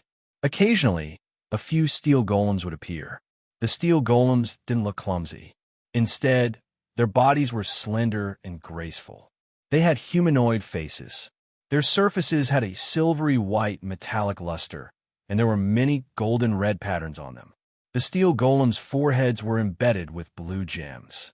Complex and precise runes were engraved on them. Their bodies moved nimbly, full of a sense of technology. These steel golems had been optimized and upgraded. Not only did they have powerful physical attacks, but they also had energy attacks. Apart from the fact that they couldn't fly, they were almost identical to Iron Man Floating City. This place, which was known as the capital of magic, looked like a fantasy city. In the Adept Tower, translucent magic bridges appeared out of thin air. These magic bridges were completely made of pure light, forming a closed loop around the Adept Tower. On these closed loops were strange purple magic crystals. At this time, these magic crystals were orbiting around the Adept Tower according to a specific pattern. Rich elemental energy filled the entire floating city. Next to the Adept Tower was a huge garden. When the breeze blew, the lush magic plants swayed slightly. A strong floral fragrance assaulted one's nose. This was the arcane garden Sulin had built in the past. There were fountains, fake mountains, exotic flowers, and all sorts of other things. Around the Adept's Tower, other buildings were scattered all over the place. Energy channels connected these buildings with the Adept's Tower. Countless runes combined to form arcane chains that shrouded the entire floating city, forming an extremely intricate and complicated net. Enigma Matrix man-made weave. Many of the wonders combined with the floating city to form a powerful floating city. Many adepts who had been here called this place an arcane wonder. The whole city was very clean and tidy. It was completely built with obsidian. There were flower beds on both sides of the city. The architectural style was ancient, but also had some magical architectural styles. There were even some sci-fi styles from the previous world. On the other side of the city, 3 artificial lakes the size of a football field appeared in front of them. These artificial lakes were the water circulation system of the floating city. Under the effect of the runes, the sewage was purified and reappeared here. Above the 3 artificial lakes, spatial runes shrouded the area. Inside was the original secret realm around the northern citadel. Sulin and Hathaway spent a lot of effort to connect this secret realm to the floating city. P.S. Thank you, dear readers, for your love and support. This book is about to come to an end.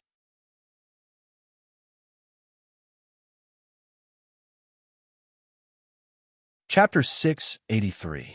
The northern town Mysterious Plain was connected to the floating city and the mysterious plain was divided into a few areas. Xanthi was in charge of the botanical garden, and the wisdom tree was planted there. With the wisdom tree, the entire botanical garden was covered in a layer of plants. All the plants could grow here. At the same time, the amethyst bees were also multiplying in the garden, and there was a lot of amethyst honey produced every month. The amethyst honey had become an important resource for the northern wind tower. As the wisdom tree grew, a pool of spring water appeared around it. It was the vitality spring water. The vitality spring was the initial form of the fountain of youth. As time passed, the wisdom tree would grow stronger and the quality of the vitality spring would increase.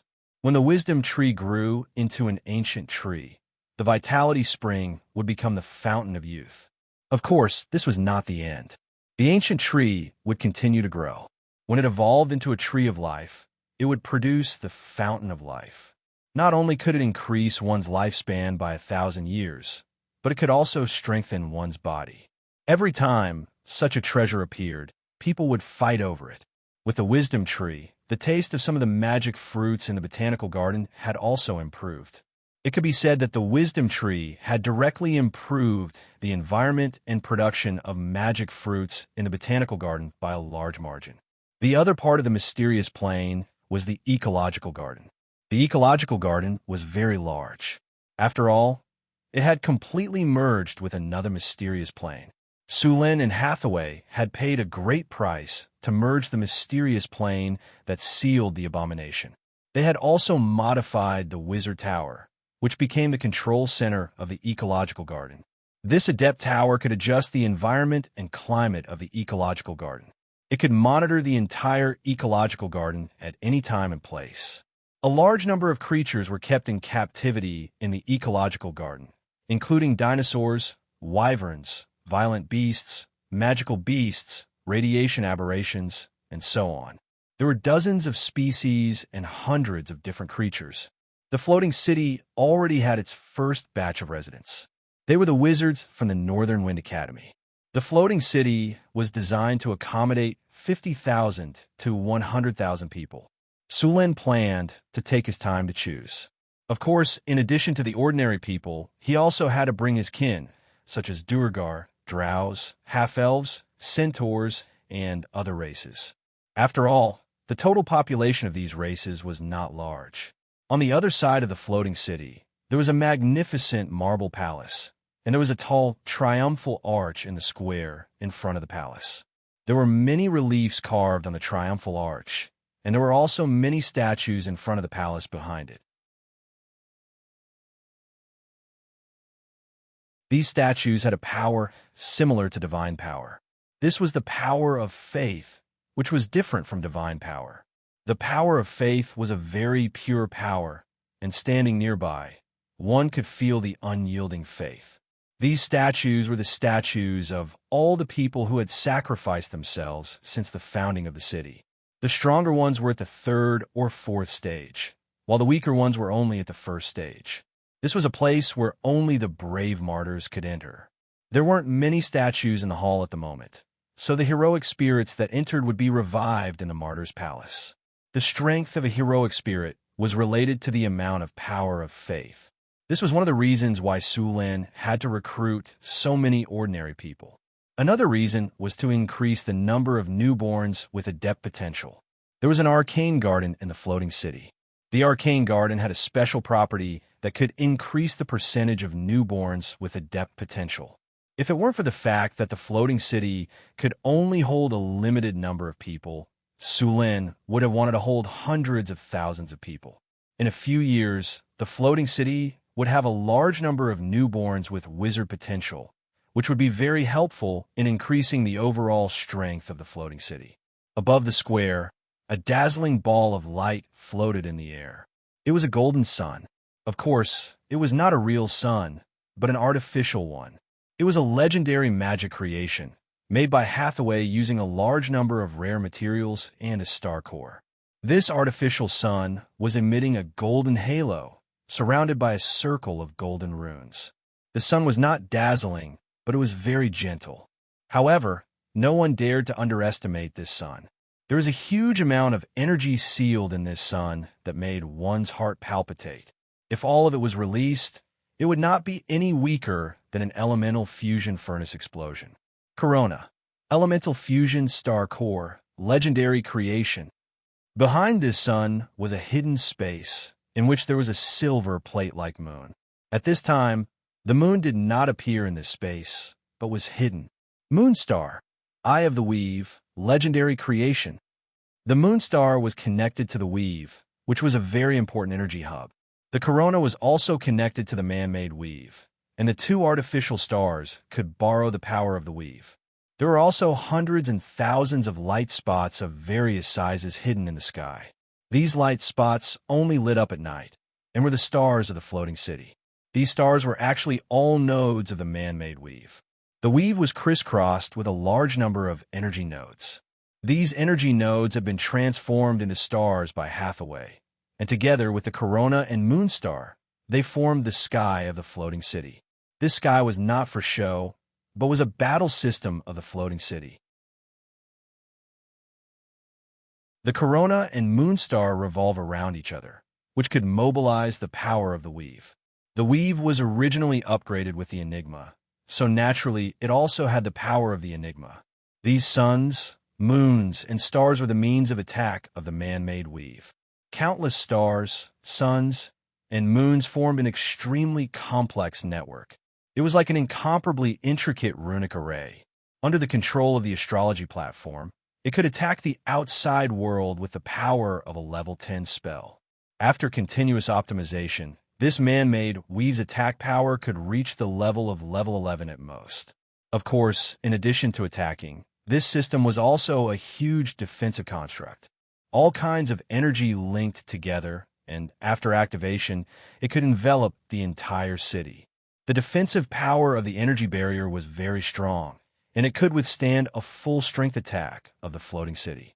In fact, the floating city's defensive power was weaker than its offensive power. This could not be helped.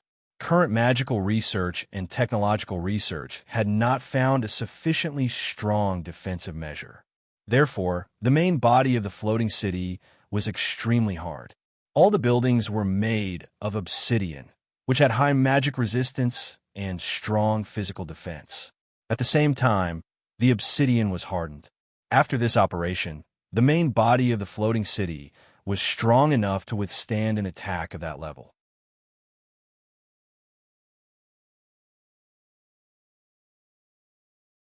Chapter 684. The Duchy of Bayfong became more and more prosperous. The large influx of people allowed the Duchy of Bayfong to obtain sufficient labor force. Millions of acres of farmland had been cultivated. This allowed Bayfong City to obtain a large amount of raw materials. The deepwater port had become the busiest port in Bayfong City, and it was also the port with the largest population. During this period, many churches had come to test him from all directions. As Sullen's strength increased, he had attracted the attention of the gods. After seeing the powerful divine power in Sulin, these gods thought that Sulin was planning to become a god, and the Duchy of Bayfong was likely to be his future church. Sulin directly responded to these hints. After all, he did not plan to become a god. He did not seek a clergy or godhood. Compared to becoming a god, Sulin preferred his current life. Gods did not only have power, but also represented a kind of responsibility. At the same time, if Sulin became a god, he could not travel freely. The arrival of the elemental tide had changed the entire world. The most obvious change was that the difficulty of breaking through to the legendary level had decreased. Originally, there were only 3 legendary level powerhouses in a kingdom, and the most was 5. However, in the past few years, the Kingdom of Florence had 4 new legendary level powerhouses. These newly promoted legendary masters originally wanted to redivide the Kingdom of Florence. In the end, Sulin personally went to talk to these people about life and ideals. Sulin convinced them with reason and successfully interrupted them.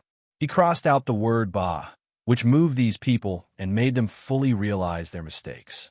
After feeling Sullin's sincerity, these legendary masters took the initiative to express that the current situation was very good.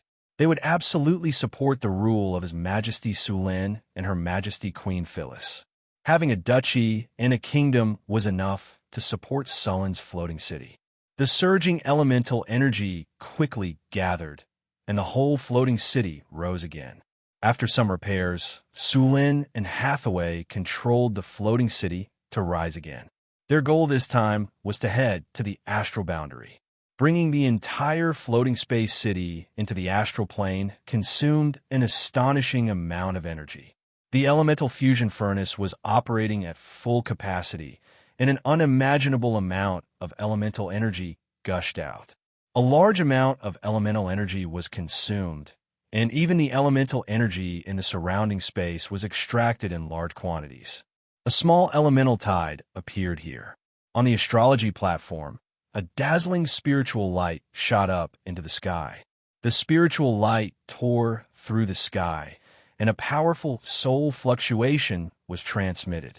A giant portal appeared, and then the huge floating city entered it. In the boundless astral world, darkness, deathly stillness, and emptiness were the eternal colors of this place. Occasionally, one or two comets would fly past at high speed. There was very little matter here. There was no air, no gravity, no water, and not even sound. Everything was deathly still. At this moment, in the depths of the astral world, a dot of starlight flashed. Then, a huge bubble suddenly appeared in the void. If someone saw it, they would know that someone was traveling through space. The bubble expanded rapidly, and in the blink of an eye, it had expanded by more than 10 times. Soon, the outline of a city appeared in the bubble.